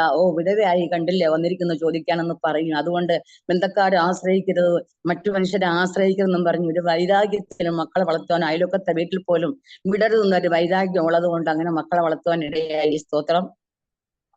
അതും കഴിഞ്ഞ് മുന്നോട്ട് ഇങ്ങനെ പോകുമ്പോൾ ഈ സംശയം എന്റെ ഉള്ളിൽ കിടക്കുന്നുണ്ട്. അപ്പൊ ഈ സംശയം എന്റെ ഉള്ളിൽ കിടക്കുന്ന ആരോടും പറയാൻ പറ്റുമോ? അതും ശരിയാവില്ലല്ലോ. അങ്ങനെ ഇരിക്കുമ്പോൾ ഒരു ദിവസം ഞാൻ ഇങ്ങനെ കാണുവാണ്, ഇങ്ങനെ ഈ ഒരു ദൂതൻ വന്നിട്ട് ഇങ്ങനെ എന്നോട് പറയുന്നു, നീ യെശയ്യാ പ്രവചനം 55:8-9 എടുത്ത് വായിക്കുന്നു പറഞ്ഞു. എനിക്ക് അന്നേരം എന്താ എനിക്ക് മനസ്സിലായില്ല. ഞാനിത് വായിക്കാൻ തുടങ്ങിയതുമില്ല. എന്നാൽ കുറച്ചുനാൾ കഴിഞ്ഞപ്പോൾ എനിക്ക് അന്ന് അങ്ങനെ പോകുമ്പോൾ ഒരു ദിവസം എന്റെ വീട്ടിൽ 2 പേരിങ്ങനെ വരുന്നു. അതായത് എന്റെ 2ാമത്തെ മകനെ തൊട്ടടുത്ത് അവന്റെ കൂട്ടുകാരോട് കൂടിയിട്ടൊക്കെ കളിക്കാൻ പോണ സമയത്ത് അവന്റെ വീട്ടില് അവന്റെ കൂട്ടുകാരന്റെ ദേവദാസന്മാര് വന്നിരുന്നു സൺഡേ ക്ലാസ് പഠിപ്പിക്കാൻ. വരുമ്പോ അവര് ചോദിച്ചു, ഈ മോൻ ഏതാന്ന് ചോദിച്ചു. അപ്പൊ ഇങ്ങനെ ഒരു നായന്മാരെ കുടുംബമാണ്, ഭർത്താവ് മരിച്ചതാ, മെയിൻ റോഡിന്റെ ഓരത്താണ് വീട് എന്നൊക്കെ പറഞ്ഞു കേട്ടും കൊണ്ട് അവിടെ എന്ത് ചെയ്തു, എന്റെ രാത്രി ഒരു 7:30 കഴിഞ്ഞ സമയം നോക്കി 7:30-8 മണിയാകും തോന്നുന്നു. അങ്ങനെ ഈ മോന്റെ കൂടെ എന്റെ വീട്ടിൽ വന്നു. അപ്പം ഇവന് കളിക്കാൻ പഠിക്കേണ്ട സമയത്ത് പോയത് കൊണ്ട് ഞാൻ വഴക്ക് പറയുന്ന വെച്ചിട്ട് ഞാൻ ചോദിച്ചു, ആരാടാ, എന്തിനാ ഇവരെ ഇപ്പൊ രാത്രിയും കൊണ്ട് കൂട്ടിക്കൊണ്ട് വന്നേന്ന് അവനോട് ചോദിച്ചു. അമ്മ ഒന്നും മിണ്ടല്ലേ, ഒരു ദേവദാസന്മാരാന്ന് പറഞ്ഞാൽ ഒന്നും മിണ്ടിയില്ല. അവിടെ വന്നു, യേശുവിനോട് വിശ്വാസം ഉണ്ടോന്ന് ചോദിച്ചു. ഞാൻ പറഞ്ഞു, എല്ലാ ദൈവവും ഒന്ന് തന്നെ എന്ന് പറഞ്ഞു. അങ്ങനെ പ്രാർത്ഥിച്ചു, അവര് കടന്നുപോയി. വീണ്ടും ഒരു ദിവസം കൂടി അവര് കടന്നു വന്നപ്പോഴത്തേക്ക് വീണ്ടും ഒന്ന് പ്രാർത്ഥിച്ചു. ഒന്നും കാര്യമായിട്ടൊന്നും പറഞ്ഞില്ല. എന്നാൽ ഞാൻ ഈ സ്വപ്നം കണ്ടതൊന്നും എനിക്ക് ഇവരോട് പറയേണ്ട ആവശ്യമില്ല. ഞാൻ എന്തോ കണ്ടു, എന്തോ വീട്ടിലൊന്നും പറയുന്നില്ല. അവര് വന്നു, വീണ്ടും 1-2 വാക്കൊക്കെ പറഞ്ഞു, അവർ പ്രാർത്ഥിച്ച് അവർ കടന്നുപോയി. എന്നാൽ 3-ാം ദിവസം അവർ വീണ്ടും ഒരു പ്രാവശ്യം കൂടെ വന്നു. എനിക്ക് ജോലിയുടെ അധ്വാന ഭാരത്താൽ ഞാൻ അങ്ങനെ പറഞ്ഞു, എന്നെ ആരും സഹായിക്കണില്ല, ഞാൻ ആരെയും ആശ്രയിക്കാറുമില്ല. അങ്ങനെ ഒരു കഠിനാധ്വാനത്തിൽ 1000 വേദനകളും മനസ്സിനകത്ത് തിങ്ങി വിങ്ങുന്ന ഒരു നിരാശകളുമായിട്ട് ഇങ്ങനെ കഴിഞ്ഞു പോകുമ്പോൾ ഒരു ദിവസം വന്നിട്ട് എന്നോട് ചോദിച്ചു, യേശുവിന് വിശ്വാസമുണ്ടോ? ഞങ്ങൾ ഒരു ചർച്ച് ഇവിടെ അടുത്തുണ്ട്, വീട്ടിലാണ്, വിശ്വാസം ഉണ്ടെങ്കിൽ നിങ്ങൾ കടന്നു വരണം എന്ന് പറയാനിടയായി. അപ്പൊ ഞാൻ പറഞ്ഞു, എനിക്ക് സമയമില്ല, എനിക്ക് ജോലിയുണ്ട്, പശുക്കളും നോക്കുന്ന ജോലി കഴിഞ്ഞ് 4 കിലോമീറ്റർ ഒരു കെട്ട് പുല്ലു കയറ്റി അല്ലെങ്കിൽ വിറക് കയറ്റി കഷ്ടപ്പെട്ട് ഞാൻ വീട്ടിൽ വരുമ്പോൾ കഞ്ഞി ഉണ്ടാവില്ല, ഒന്നും ഉണ്ടാവില്ല, വെള്ളം ഉണ്ടാവില്ല. മക്കൾ അങ്ങനെ എന്റെ കരുതാനുള്ള പ്രായമൊന്നും ആയിട്ടില്ല. അങ്ങനെ പിന്നെ മക്കളെ നോക്കണം, മക്കളെ കാര്യങ്ങൾ നോക്കി പഠിപ്പിക്കണം, അങ്ങനെ 100 പ്രശ്നങ്ങളാണ്. അപ്പൊ എനിക്കോടെയും പോകാൻ സമയമില്ല. അങ്ങനെ പറഞ്ഞു വിട്ടിട്ട് അന്ന് അവര് 2 ഈരടി പാട്ട് പാടിയത് ഇതാണ്, അനുഗ്രഹത്തിന് അധിപതി എന്നുള്ള പാട്ട്. അതിൽ 2 വരി എന്നെ സ്പർശിച്ചു. തളിരുമോ ഏഴ എന്നെ, തീരുമോ നിന്ന് സ്നേഹമെന്നിൽ, പാരിടമാം പാഴ്മണലിൽ പാർത്തിടിഞ്ഞാൻ നിൻ തണലിൽ, മരണദിനം വരും അളവിൽ മറഞ്ഞിടിഞ്ഞാൻ നിൻ മാർവിടത്തിൽ. കാരണം ഈ വരി എന്റെ ജീവിതത്തിനോട് അനുബന്ധിച്ച് മരണദിനം വരും അളവിൽ മറഞ്ഞിടിഞ്ഞാൻ മാർവിടത്തിൽ. ഞാൻ നേരത്തെ പറഞ്ഞ സകല ഭക്തന്മാരുമായുള്ളവരെ വന്നു കേൾപ്പാൻ എന്റെ പ്രാണന് വേണ്ടി ചെയ്ത് ഞാൻ വിരിക്കാം. മരണദിനം വരും അളവിൽ നിന്നാണ് ദൈവം എന്നെ വന്ന് വിടുവിച്ചത്. അപ്പം അന്നേരമാണ് ദൈവത്തിന്റെ മാർവിടത്തിൽ മറയാൻ എനിക്കിടയായത്. സ്തോത്രം. ഈ വരി എന്നെ സ്പർശിച്ചപ്പോൾ എനിക്കറിയില്ല, ഞാൻ അറിയാതെ ഒരു കണ്ണുനീര് എന്റെ ഉള്ളിൽ നിന്ന് താരതാരയായി ഇങ്ങനെ ഒഴുകുന്നു. അത് ഇവര് കാണാതെ വണ്ണം, നായന്മാരല്ലേ, എനിക്ക് പുറത്തിറങ്ങിയൊന്നും അധികം പഴക്കമൊന്നും ഇല്ലാത്തൊരു കാലഘട്ടമാണ്. നായന്മാർ അധികം അവന്റെ വീട്ടിൽ നിന്ന് പുറത്തങ്ങനെ ഇറക്കൂല, അങ്ങനെ കൂടുതൽ പുറത്തൊന്നും പോയി സംസാരിച്ച് അങ്ങനെ പോവില്ല. അല്ലെങ്കിൽ അടുത്ത വീട്ടിലോ അങ്ങനെ ഒരു സ്ഥലത്തും അങ്ങനെ പോയിരിക്കൂല, അങ്ങനെയൊക്കെ ഒരു എല്ലാം പുറത്ത് സിറ്റിയിലൊന്നും അങ്ങനെ പോകില്ല, അങ്ങനെയൊക്കെയാണല്ലോ. അന്നേരം ഞാൻ വീട്ടിൽ ഇരുന്നിട്ട് വീട്ടിൽ നിന്ന് ഇങ്ങനെ ചിന്തിച്ചു, ദൈവമേ എന്തുകൊണ്ട് എന്റെ കണ്ണിൽ നിന്ന് ഇങ്ങനെ കണ്ണുനീര് ഒഴുകി. അതേസമയം അവരെ അറിയാതെ ഞാനൊരു കഥകിന്റെ മറിയിലേക്ക് മറിഞ്ഞു. പക്ഷെ എനിക്കറിയാം എന്റെ ഉള്ളിൽ നിന്ന് എന്തോ ഒന്ന് സംഭവിച്ചിട്ട് ഞാൻ ഇങ്ങനെ കരയാണ്. അവരങ്ങ് പോയിട്ട് പറഞ്ഞു, ഇഷ്ടമുണ്ടെങ്കിൽ ഒരു ദിവസം വീട്ടിലോട്ട് വന്ന് നോക്കെന്ന് പറഞ്ഞിട്ട് പോയി. അന്നേരം എന്റെ ചെറിയ മോൻ അന്ന് അവൻ 5ാം ക്ലാസ്സിൽ 6ാം ക്ലാസ്സിൽ പഠിക്കുക. അന്നേരം അവൻ പറഞ്ഞു, അമ്മ അവരെ എപ്പോഴും വന്ന് വിളിക്കുന്നില്ല, അമ്മ ഒരു ദിവസം ഒന്ന് പോയി നോക്ക് എന്ന് പറഞ്ഞു. എന്നാലും ഇത് ഒന്നുമല്ല, എനിക്ക് ആ കടയിൽ സാധനം വാങ്ങാൻ പോയപ്പം ബാഗ് എടുത്തിട്ട് എനിക്കൊന്ന് അവിടെ കയറി പോകണമെന്ന് തോന്നി. അപ്പൊ അവരുടെ ഞാൻ പോകുന്ന വഴിക്ക് തൊട്ട് അവരുടെ അതിന് കടയുടെ അടുത്താണ് അവരുടെ വീട്. ജസ്റ്റ് അവിടെ നിന്ന് ഞാൻ ഒരു ദിവസം കയറുമ്പോൾ അന്നത്തെ ദിവസം അതിലിങ്ങനെ കാണുന്നു, അവിടെ ഇങ്ങനെ വായിക്കും. അവർ ചെല്ലുമ്പോൾ അവിടെ സംസാരിച്ചു, അവിടെ ഇരിക്കാൻ പറഞ്ഞിരുന്നു. അവരവിടെ ചെറിയൊരു മീറ്റിംഗ് നടത്തുന്നു. ആ മീറ്റിങ്ങിൽ ഇങ്ങനെ അവരെ ഒരു വചനം പറയുന്നു. വചനം അല്പം ചെറിയൊരു മീറ്റിംഗ്, കുറച്ച് പേരേ ഉള്ളൂ. വചനം പറയുമ്പോൾ അതിനകത്ത് ഇങ്ങനെ പറയുന്നു, യേശുവിന്റെ രക്തം നമ്മുടെ സകല പാപത്തെയും പോക്കി ശുദ്ധീകരിക്കുന്നു എന്നിങ്ങനെ പറയുന്നു. അപ്പൊ ഞാൻ ഇതെന്താ അങ്ങനെ, യേശു കുരിശിൽ മരിച്ചു നമ്മുടെ പാപത്തിന് വേണ്ടി എന്ന് പറഞ്ഞു. എന്നോടായിട്ടല്ല, ഒരു പൊതുവിൽ പറയുന്നു. ഇതൊക്കെ കേട്ട് ഞാൻ പോകുന്നു. ഞാൻ വീട്ടിൽ വന്ന് അങ്ങനെ ചിന്തിച്ചു, ദൈവമേ അങ്ങനെയാണെങ്കിൽ യേശു കുരിശിൽ മരിച്ചത് എന്റെ പാപത്തിന് വേണ്ടിയാണോ? അങ്ങനെയാണെങ്കിൽ അത് എന്നോട് പറഞ്ഞില്ലല്ലോ. അങ്ങനെയാണെങ്കിൽ എന്താ അങ്ങനെ? അത് സംശയം വച്ചു എന്ന് തോന്നുന്നു. വീണ്ടും ഒരു പ്രാവശ്യം കൂടി ഞാൻ കടന്നുപോയി. അന്നേരം വീണ്ടും വീണ്ടും വീണ്ടും ബൈബിളിലുള്ള അനേകം ദർശനങ്ങൾ എനിക്ക് തന്നുകൊണ്ട്, വീണ്ടും ഞാൻ കാണാത്ത, അതുവരെയും ഞാൻ പറയാത്ത ബാക്കി കാര്യങ്ങളും കൂടി ദൈവം എനിക്ക് തന്നുകൊണ്ടേ ഇരിക്കുന്നു. സ്തോത്രം. വിധവയുടെ മകനെ എഴുന്നേൽപ്പിക്കുന്നതും, അത് മാത്രമല്ല ഏലിശ ശൂന്യങ്കാരത്തിയുടെ മകനെ എഴുന്നേൽപ്പിക്കുന്നു. അമ്മയത്ത് ഇങ്ങനെ കമന്ന് കിടക്കുന്നു, എന്നിട്ട് ഇങ്ങനെ വീണ്ടും പോകുന്നു, അവിടെ നടക്കുന്നു, വീണ്ടും പോയി ഇങ്ങനെ കമന്ന് കിടക്കുന്നു. അങ്ങനെ ആയപ്പോ മരിച്ചതായ മകനെ എഴുന്നേൽപ്പിക്കുന്നു. അതുപോലെ തന്നെ യൂത്ത് കോഴ്സ് പ്രാർത്ഥനയില് മാളിക മുറിയിൽ പോലോസ് വചനം പറയുമ്പോൾ പ്രാർത്ഥനയിൽ യൂത്ത് കോഴ്സ് ഇങ്ങനെ ഉറങ്ങി താഴെ വീഴുന്നത്, ഇങ്ങനെ ബൈബിളിൽ ഞാൻ പറയാത്ത അനേകം ഉണ്ട്. പക്ഷെ ഞാൻ എന്റെ സമയത്തിൽ ഒതുങ്ങുമെന്ന് എനിക്ക് അറിയത്തില്ല. അതുകൊണ്ടാണ് ഞാൻ ഇങ്ങനെ പറഞ്ഞു പോകുന്നത്. ഇങ്ങനെ അനേകം ദർശനങ്ങൾ ദൈവം എനിക്ക് തന്നു. ഇതൊക്കെ തന്നുകൊണ്ടിരിക്കുമ്പോഴും എന്റെ മനസ്സിൽ വീണ്ടും ഞാനൊരു ക്രിസ്ത്യാനിയാകേണ്ട ആവശ്യമൊന്നുമില്ല. നമുക്ക് 33 ദൈവങ്ങളില്ലേ? ഞങ്ങൾ യേശു ക്രിസ്ത്യാനിയുടെ ദൈവമല്ലേ? അപ്പൊ നമ്മളിപ്പോ ഇതിലെ ജാതി മാറേണ്ട ആവശ്യമില്ല, മതം മാറേണ്ട ആവശ്യമില്ല എന്നിങ്ങനെ ഞാൻ മനസ്സിൽ ചിന്തിച്ചു. എന്നാൽ അങ്ങനെ വീണ്ടും ഒരു പ്രാവശ്യം കൂടി ഞാൻ കടന്നു പോകുമ്പോൾ അവിടെ പ്രസംഗിക്കുന്നു, ശദ്രകമേശ അബേദ്നെഗോവിന്റെ ദൈവം നമ്മുടെ ദൈവമാകുന്നു. തീയുടെ വെള്ളത്തെ കെടുത്താൻ കഴിവുള്ള ദൈവമാണ് നമ്മുടെ ദൈവം. അപ്പൊ ഈ ദൈവമാണ് ദൈവം. അതുകൊണ്ട് വിശ്വാസത്തിൽ ഉറച്ചു നിൽക്കണം എന്നുള്ള ഇതിൽ ഞാൻ കേൾക്കാനിടയായി. അപ്പൊ ഞാൻ ഇത് ഞാൻ കണ്ടതാണല്ലോ, ഇതുവർക്ക് എങ്ങനെ മനസ്സിലായി? അപ്പൊ ഞാൻ കണ്ടത് ആരോടും പറഞ്ഞിട്ടില്ലല്ലോ, അങ്ങനെ കണ്ടു. അത് കഴിഞ്ഞ് 1994 ഡിസംബർ 31 ഞാൻ അവിടെ ചെന്നപ്പോൾ അവിടെ ചെറിയ മീറ്റിംഗ് വെച്ചിട്ടുണ്ട്. അതായത് മീറ്റിംഗിൽ അധികം ആളൊന്നുമില്ല. അന്നത്തെ മീറ്റിംഗിൽ എന്നെ അവരെ ക്ഷണിച്ചു. ഞാനും അവിടെ കൂടാനിടയായി. ആ മീറ്റിംഗിൽ കൂടിക്കൊണ്ടിരിക്കുന്ന സമയത്ത് അവിടെ പ്രസംഗിക്കുന്ന ഞാൻ കേൾക്കുന്നു, പാപികളെ രക്ഷിക്കാൻ യേശു ലോകത്തിൽ വന്നു. അത് മാത്രമല്ല, പിന്നെ ദാനിയേലിനെ സിംഹക്കുഴിയിൽ നിന്ന് വിടുവിച്ചതും ശദ്രക് അബേദ്നെഗോവിന്റെ നിന്ന് വിടുവിച്ചതും സകല വചനങ്ങളും ഞാൻ കണ്ടതിൽ, ഞാൻ അതുവരെയും പറയാത്തതിൽ ഉപരിയായി ഞാൻ കണ്ട കാര്യങ്ങൾ തന്നെ. അതായത് സ്തേഫാനസിനെ കല്ലെറിഞ്ഞു, പൗലോസ് തുണി കാത്തുകൊണ്ട് നിൽക്കുന്നത് ഞാൻ ദർശനം കണ്ടതായിരുന്നു. ഇതൊക്കെ അവിടെ പ്രസംഗിക്കുന്നു. ഇത് മാത്രമല്ല, ഉപരിയായിട്ട് ഒരു പ്രസംഗം ഞാൻ അവിടെ കേട്ടു. അന്ന് രാത്രി ഞാൻ കരഞ്ഞുകൊണ്ട് ദൈവത്തെ സ്വീകരിക്കാനിടയായി. കാരണം ഇത്രയും പേര് അവിടെ ചെറിയ ചെറിയ സാക്ഷ്യങ്ങൾ കേട്ടു. അപ്പൊ ഇവർക്കൊന്നും ഞാൻ കണ്ടതിന്റെ 100 ഭാഗം പോലും സാക്ഷ്യമൊന്നും അവർക്ക് പറയാനില്ല. അപ്പൊ ഞാൻ ചിന്തിക്കുക, അങ്ങനെ നോക്കണമെങ്കിൽ ഈ നായർ കുടുംബത്തിരുന്ന, യേശു ആറുന്ന പോലും അറിയാത്തിരുന്ന, അല്ലെങ്കിൽ ഞാൻ ഇതുവരെയും ഇങ്ങനെ ഓടി നടന്നവർ ആരും സംസാരിക്കാത്ത രീതിയിൽ ഇങ്ങനെയൊക്കെയും ഒരു ഇടപെടൽ എന്നോട് ഉണ്ടാകണമെങ്കിൽ ഈ യേശു ജീവിക്കുന്ന ദൈവമായതുകൊണ്ടല്ലേ? അതുകൊണ്ടല്ലേ ഈ യേശു എന്നെ ആത്മത്തിനെ വിടുവിച്ചത്? അങ്ങനെയാണെങ്കിൽ ഇനിയും ജീവിക്കണമെങ്കിൽ ഈ യേശുവിനെ അല്ലേ ജീവിക്കേണ്ടത്? എത്രയോ സമയം നഷ്ടമാക്കി. അങ്ങനെയാണെങ്കിൽ ഇനിയുള്ള കാലം പൂർണ്ണ മനസ്സോടുകൂടി ആത്മാർത്ഥമായിട്ട് ഞാൻ ഈ യേശുവിന് വേണം ഇനിയുള്ള കാലം ഞാൻ ജീവിക്കേണ്ടത്. അന്ന് ആരെല്ലാം എന്തെല്ലാം തടുത്താലും ഞാൻ ഒന്നും ഞാൻ നോക്കാൻ പാടില്ല. ഒന്നിലേക്ക് നോക്കരുത്. എന്റെ ശ്രദ്ധ മുഴുവനും യേശുവിൽ കേന്ദ്രീകരിച്ചുകൊണ്ട് ഓടണം. ഈ ദൈവം ജീവിക്കുന്ന ദൈവമാണ്. ഈ യേശുവാണ് എന്നെ രക്ഷിച്ചതെന്ന് എനിക്ക് മനസ്സിലായി. അന്ന് ഞാൻ കരഞ്ഞുകൊണ്ട് യേശുവിനെ സ്വന്തം രക്ഷയായിട്ട് സ്വീകരിച്ചു.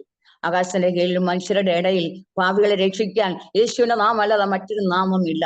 അപ്പോസ്തലപ്രവൃത്തി പറയുന്നു, മറ്റൊരുത്തനും രക്ഷയില്ല, രക്ഷിക്കപ്പെടുവാൻ ഞാൻ യേശുവിന്റെ നാമം അല്ല മറ്റൊരു നാമം ഇല്ല. അതായത് റോമർ 10:9 പറയുന്നു, അവനെ ഹൃദയം കൊണ്ട് വിശ്വസിച്ച് യേശു എനിക്ക് വേണ്ടി പാപത്തിന് വേണ്ടി മരിച്ചു എന്ന് ഹൃദയം കൊണ്ട് വിശ്വസിച്ച് പാവം കൊണ്ട് ഏറ്റു പറഞ്ഞാൽ നീ രക്ഷിക്കപ്പെടും. രക്ഷിക്കപ്പെടുന്നവരുടെ പേര് ജീവോസ്തിൽ എഴുതും. ജീവോസ്തി പെരുതി കണത്തെ ഏത് ജീവകെ തള്ളിയിടും. ഇതിപ്പം ഞാൻ എല്ലാവരോടും പ്രസംഗിക്കുന്ന ഒരു വചനമാണ്. അങ്ങനെ ഞാൻ അന്ന് എന്റെ പേര് യുഎസിൽ എഴുതാനിടയായി. 1994 ഡിസംബർ 31 ഞാൻ കർത്താവിനെ സ്വന്തം രക്ഷിതാവായിട്ട് സ്വീകരിച്ചു. എന്നാൽ അതുവരെ ഭർത്താവിന്റെ ഒന്ന് പീഡനം അനുഭവിച്ചു, അതുവരെയും ഞാൻ ഒറ്റയ്ക്ക് ത്യാഗം അനുഭവിച്ചു, മക്കളെ വളർത്തുന്നു. ഇതിനുപരിയായിട്ടാണ് രക്ഷിക്കപ്പെട്ട് കഴിഞ്ഞപ്പോൾ എന്റെ ബന്ധക്കാരെന്നുള്ള പ്രതികൂലം എനിക്കുണ്ടായത്. എന്റെ സഹോദരൻ എന്നെ അടിക്കാൻ വന്നു, ബന്ധക്കാര് ഇന്ന് അവരെ മുഖത്ത് കരുതി വെച്ചു എന്ന് പറഞ്ഞ് പ്രശ്നങ്ങൾ ഉണ്ടാക്കി. അവരൊന്നും തന്നില്ല, അവരെ നോക്കുന്നില്ല, എന്നെ ഒന്നും ചെയ്യുന്നില്ല. പക്ഷെ ഈ കാര്യത്തിൽ അവരെല്ലാം ഒന്നായിട്ട് ഇളകി വന്നു. ഞാനവരോട് ഇങ്ങനെ പറയാനുണ്ടായി, കാരണം ഞാൻ മരിച്ചെന്ന് ആത്മഹത്യ ചെയ്തെങ്കിൽ നിങ്ങൾ ആരും രക്ഷിക്കത്തില്ല. ഇന്ന് ഞാൻ ജീവിക്കുന്നത് യേശു ജീവിക്കുന്നതുകൊണ്ടാണ് ഞാൻ ജീവിക്കുന്നത്. അതുകൊണ്ട് ജീവിക്കുന്നെങ്കിൽ ക്രിസ്തു, മരിക്കുന്നെങ്കിൽ യേശുവിന് വേണ്ടി മാത്രം ജീവിക്കും. അതുകൊണ്ട് ഇനി ആരെല്ലാം വെറുത്താലും എനിക്ക് പ്രശ്നമല്ല. അതായത് യോഹന്നാന്റെ സുവിശേഷത്തിൽ ഇങ്ങനെ വചനം പറയുന്നു, എന്റെ നാമത്തിൽ നീ ഇറങ്ങിയിട്ട് മക്കളോ അപ്പനോ അമ്മയോ ഭാര്യയോ വീടോ സ്വത്തോ മുതലോ എന്ത് നഷ്ടമായാലും ഈ ലോകത്തിൽ 100 മടങ്ങ് വരാൻ പോണ ലോകത്തിൽ സ്വർഗരാജ്യം നിനക്ക് വേണ്ടി തരുമെന്ന് ദൈവത്തിന്റെ വചനം പറയണം. അങ്ങനെ ഈ വചനത്തിൽ ആശ്രയിച്ചും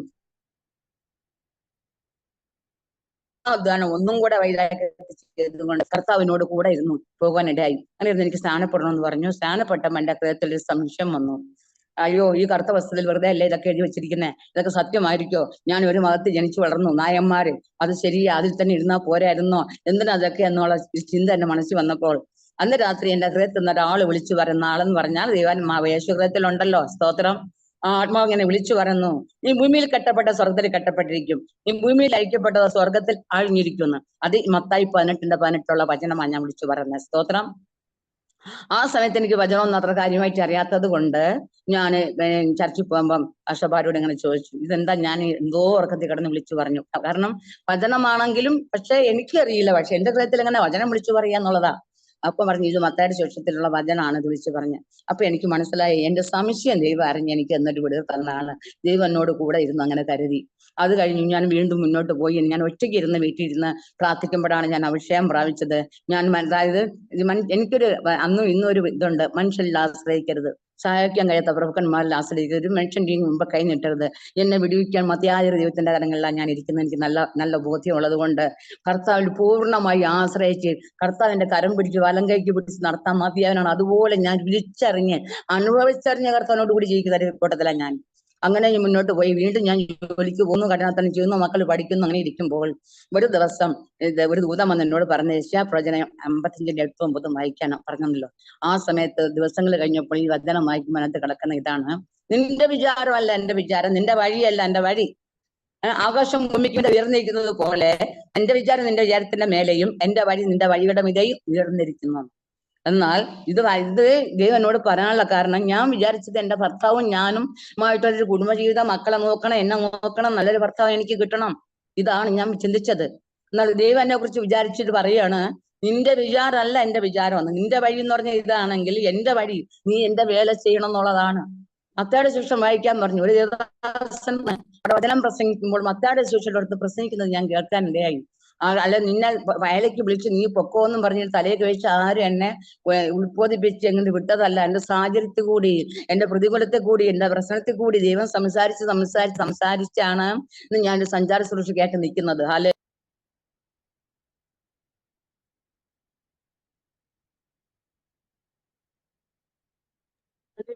മ്യൂട്ടായി പോയി. ദേവദാസി മ്യൂട്ടായി പോയി.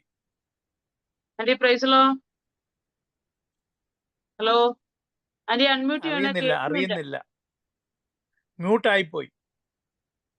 ഇപ്പൊ മ്യൂട്ട് എടുത്ത് വിടാവേ, ഒരു മിനിറ്റ്. അപ്പുറത്തെ വീട്ടിലാണ്. തന്നിരിക്കുന്നു, നീ പോയി പറയൂ.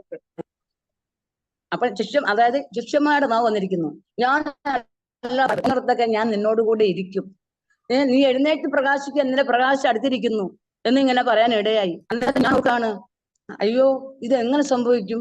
വലിയ ഉദ്ദേശന്മാരും അവർക്ക് ഇല്ല. അങ്ങനെയാണെങ്കിൽ നായകുടുംബത്തിൽ നിന്ന് വന്നതല്ലേ ഞാന്. അങ്ങനെ അതേ സമയം ദൈവം പറഞ്ഞു, ഞാൻ അവിടുന്ന് പിന്നെ അത് കഴിഞ്ഞ് കുറച്ചുനാൾ ഞാൻ മുന്നോട്ട് പോകുമ്പോൾ ദൈവം എന്നോട് വീണ്ടും പറയാണ്, അതേ ദൂതം വന്നിട്ട് എന്നോട് പറയാണ്, നീ എഴുന്നേറ്റ്, അതായത് നീ യെശയ്യാപ്രവചനം 43 ഒരു ദൂതം വന്ന് എന്നോട് സംസാരിക്കാം. ആ ദൂതം സംസാരിക്കുമ്പോ എന്താ ഇങ്ങനെ പറയുന്നേ, തീ കൂടി കിടന്നാൽ നീ വെന്തു പോകില്ല, പെരുവെള്ളങ്ങൾക്ക് നിന്നെ മുക്കാൻ കഴിയില്ല, നീ നിന്നെ തന്നെ കൈവിട്ടാലും ഞാൻ നിന്നെ ഒരിക്കലും കൈവിടില്ല എന്ന് പറഞ്ഞു.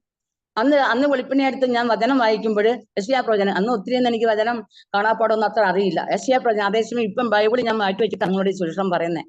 അപ്പൊ യെശയ്യാ പ്രവചനം 43 അതിനകത്ത് കിടക്കുന്നു, തീ കൂടി കടന്നാൽ നീ വന്നു പോകില്ല, പെരുവെള്ളങ്ങൾക്ക് നിന്നെ മുക്കാൻ കഴിയില്ല. പെരുവെള്ളം നിന്നെ കവിയും, പക്ഷെ അത് നിന്നെ മുക്കിക്കളയില്ല.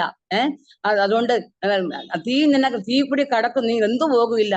എന്നാൽ ഇന്ന് സൈന്യങ്ങളുടെ യഹോവ, പരിശുദ്ധനായ യഹോവ, ദൈവമായ യഹോവയായ പരിശുദ്ധനായ ഞാൻ അരുളി ചെയ്യുന്നു. സൈന്യങ്ങളുടെ യഹോവയായ പരിശുദ്ധൻ അരുളി ചെയ്താൽ പിന്നെ അതിന്റെ അപ്പുറത്ത് ആരുടെയും അരുളപ്പാടിന്റെ ആവശ്യമില്ലല്ലോ. അപ്പൊ ഞാൻ ഓർത്തു, ഇത് നല്ല വചനം എനിക്ക് കിട്ടിയ അപ്പൊ സന്തോഷമായി.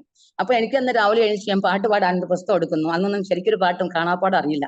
ഒരു പുസ്തകം എടുക്കുമ്പോൾ അതിനകത്ത് കിടക്കുന്നു, ഈ സ്നേഹ സ്വരൂപനൻ ആത്മസ്നേഹിതൻ, ദുഃഖത്തിൽ ആശ്വാസദായകൻ, രോഗത്തിൽ സൗഖ്യദായകൻ, ഈ സ്നേഹ സ്വരൂപനൻ ആത്മസ്നേഹിതൻ, തീ കൂടി കടന്നാ നീ വെന്തു പോകില്ല, വെള്ളങ്ങൾക്ക് നിന്നെ മുക്കാൻ കഴിയില്ല, ഒരിക്കലും ഞാൻ നിന്നെ കൈവിടുകയില്ല എന്ന് അതിനകത്ത് പാട്ട്. അത് മാത്രമല്ല, ദുഃഖത്തിൽ ആശ്വാസദായകൻ, രോഗത്തിൽ സൗഖ്യദായകൻ. കാൽവരി ക്രൂശിൽ കാണും സ്നേഹത്തിൻ പൂർണ്ണത, ശത്രുവാം എന്ന ദൈവം മിത്രമാക്കിയേ, രക്തവൻ ചിന്തി യേശു എന്നെ രക്ഷിപ്പാനായി, ഈ സ്നേഹ സ്വരൂപനൻ ആത്മസ്നേഹിതൻ. അതെ, നമ്മുടെ ആത്മസ്നേഹിതനാ. ദുഃഖത്തിൽ ആശ്വാസദായകനാ, രോഗത്തിൽ സൗഖ്യദായകനാ. തീ കൂടി കടക്കട്ടെ, അവൻ വേഗം സമ്മതിക്കത്തില്ല. പെരുവെള്ളം നമ്മൾ ഉണ്ടാകും, കവിയട്ടെ, മുങ്ങിപ്പോവാൻ നമ്മളെ അനുവദിക്കത്തില്ല. പക്ഷെ ഈ സ്നേഹ സ്വരൂപനെ പോലെ വേറൊരു സ്നേഹിതൻ ലോകത്തിലില്ല. അപ്പനമ്മ തള്ളും, മക്കൾ തള്ളും, അതായത് ഈ ലോകം നമ്മളെ തള്ളും, എല്ലാരും സ്നേഹിതന്മാർ നമ്മളെ കൈവിടും, മാതാപിതാക്കൾ കൈവിടും, എല്ലാരും നമ്മളെ കൈവിടുമ്പോൾ കർത്താവ് നമ്മളോട് പറയണം, ഈ സ്നേഹ സ്വരൂപൻ നിന്റെ ആത്മസ്നേഹിതൻ. തീ കൂടി കടന്നാലും പെരുവെള്ളം നിന്നെ വരും, അത് നിന്നെ കവിയില്ല, അഗ്നി നിന്നെ ദീപിക്കില്ല. എന്നാൽ ഈ സ്നേഹ സ്വരൂപൻ നിന്നെ കൈവിടില്ല, ഒരിക്കലും ഞാൻ നിന്നെ കൈവിടില്ല എന്ന് സ്തോത്രം. അവൻ നമ്മളെ കരം പിടിച്ച് നടത്തുന്നവനാണ്. ഇത് കിട്ടി. പക്ഷെ ഞാൻ നല്ല സന്തോഷിച്ചു. വചനം ഇത് കിട്ടി, പാട്ട് ഇത് കിട്ടി. വെളുപ്പിനൊരു ദൂതൻ, രാത്രിക്ക് ഒരു ദൂതൻ വന്ന് എന്നോട് ഇത് പറഞ്ഞു. അപ്പം ദൂതനാണെന്നൊക്കെ എനിക്ക് പിന്നീടാ മനസ്സിലാകുന്നത്. അങ്ങനെ ദൂതന്മാരെ പല പ്രാവശ്യം ഞാൻ കണ്ടിട്ടുണ്ട്. ഊരിപ്പിടിച്ച വാളുമായി മുറ്റത്ത് ദൂതൻ നിൽക്കുന്നത് ഞാൻ കണ്ടിട്ടുണ്ട്. അതായത് എന്നോട് സംസാരിച്ചത് തന്നെ പല പ്രാവശ്യം ദൂതന്മാർ സംസാരിച്ച അവസ്ഥകൾ ഉണ്ട്. ദൂതൻ എന്റെ ഇവിടെ നിന്ന് സംസാരിക്കുന്ന പോലുള്ള അവസ്ഥകൾ ഞാൻ കണ്ടിട്ടുണ്ട്.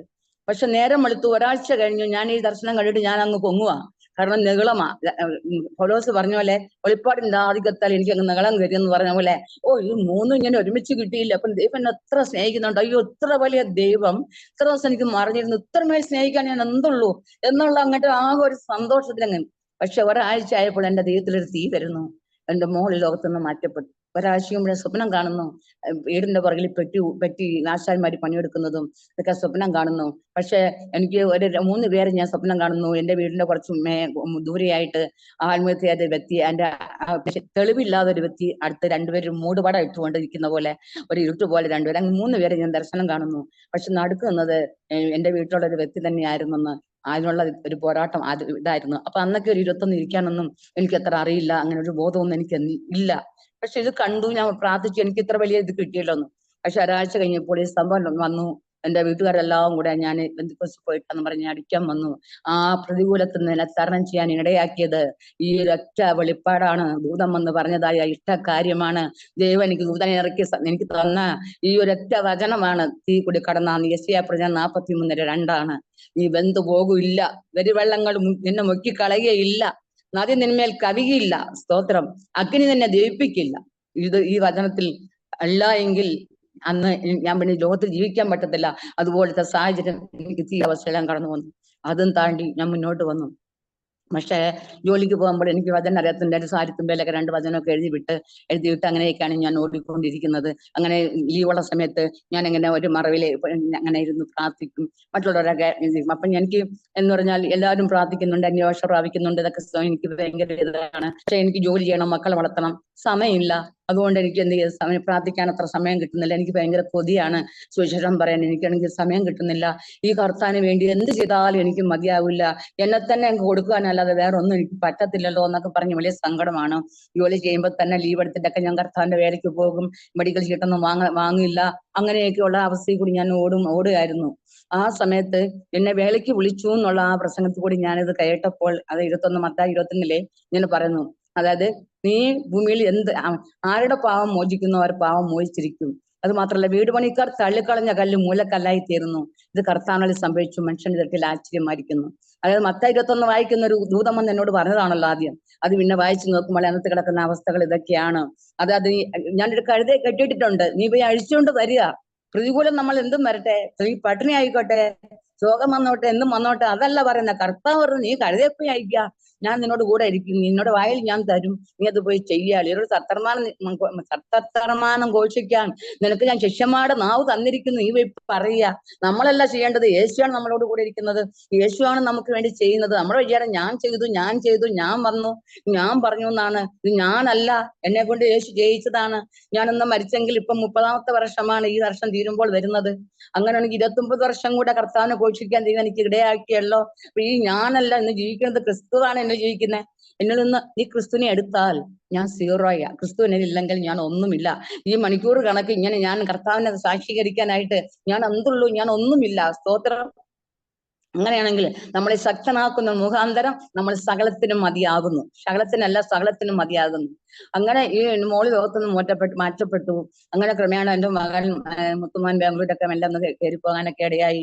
അങ്ങനെ അവിടെ ചെന്ന് തമിഴ് കയറി യൂഡിയൊക്കെ പഠിച്ചു. അതായത് വലിയ വിദ്യാഭ്യാസം ഒന്നും പറയാനില്ല, 10 എന്നൊക്കെ പഠിച്ചിട്ടാണ് അവർ കയറി പോകുന്നത്. എന്നാൽ എന്റെ മക്കള് ചേച്ചിയുടെ വീട് അന്ന് അടുത്തുണ്ടായിരുന്നു.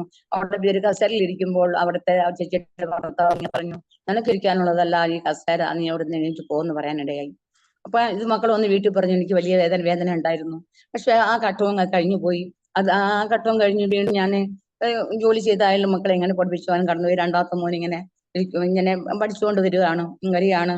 വീട്ടുകാരില്ല, അതെല്ലാം ആരുമില്ല, നിന്ദിക്കപ്പെട്ട അവസ്ഥ, ഒറ്റപ്പെട്ട അവസ്ഥ, അനാഥയാണ്, പണം ഇല്ല, വിധവയാണ്. ഈ സാഹചര്യത്തിൽ കൂടി ഞാൻ മുന്നോട്ട് പോവുക. ആ പോണ സമയത്ത് ഇങ്ങനെ ഞാൻ വന്നു. അപ്പോഴാണ് ബാംഗ്ലൂർ, അതായത് അവിടെ 21 ദിവസം ബാംഗ്ലൂർ ചെല്ലുമ്പം ഉപവാസ പ്രാർത്ഥന നടക്കുന്നു. അവിടെ ഞാനൊരു ദിവസം ബാംഗ്ലൂർ പോയി. അപ്പൊ ഉപവാസ പ്രാർത്ഥന നടക്കുന്നു. ആ ഉപവാസ പ്രാർത്ഥനയിൽ ഞാനും പങ്കെടുത്തു.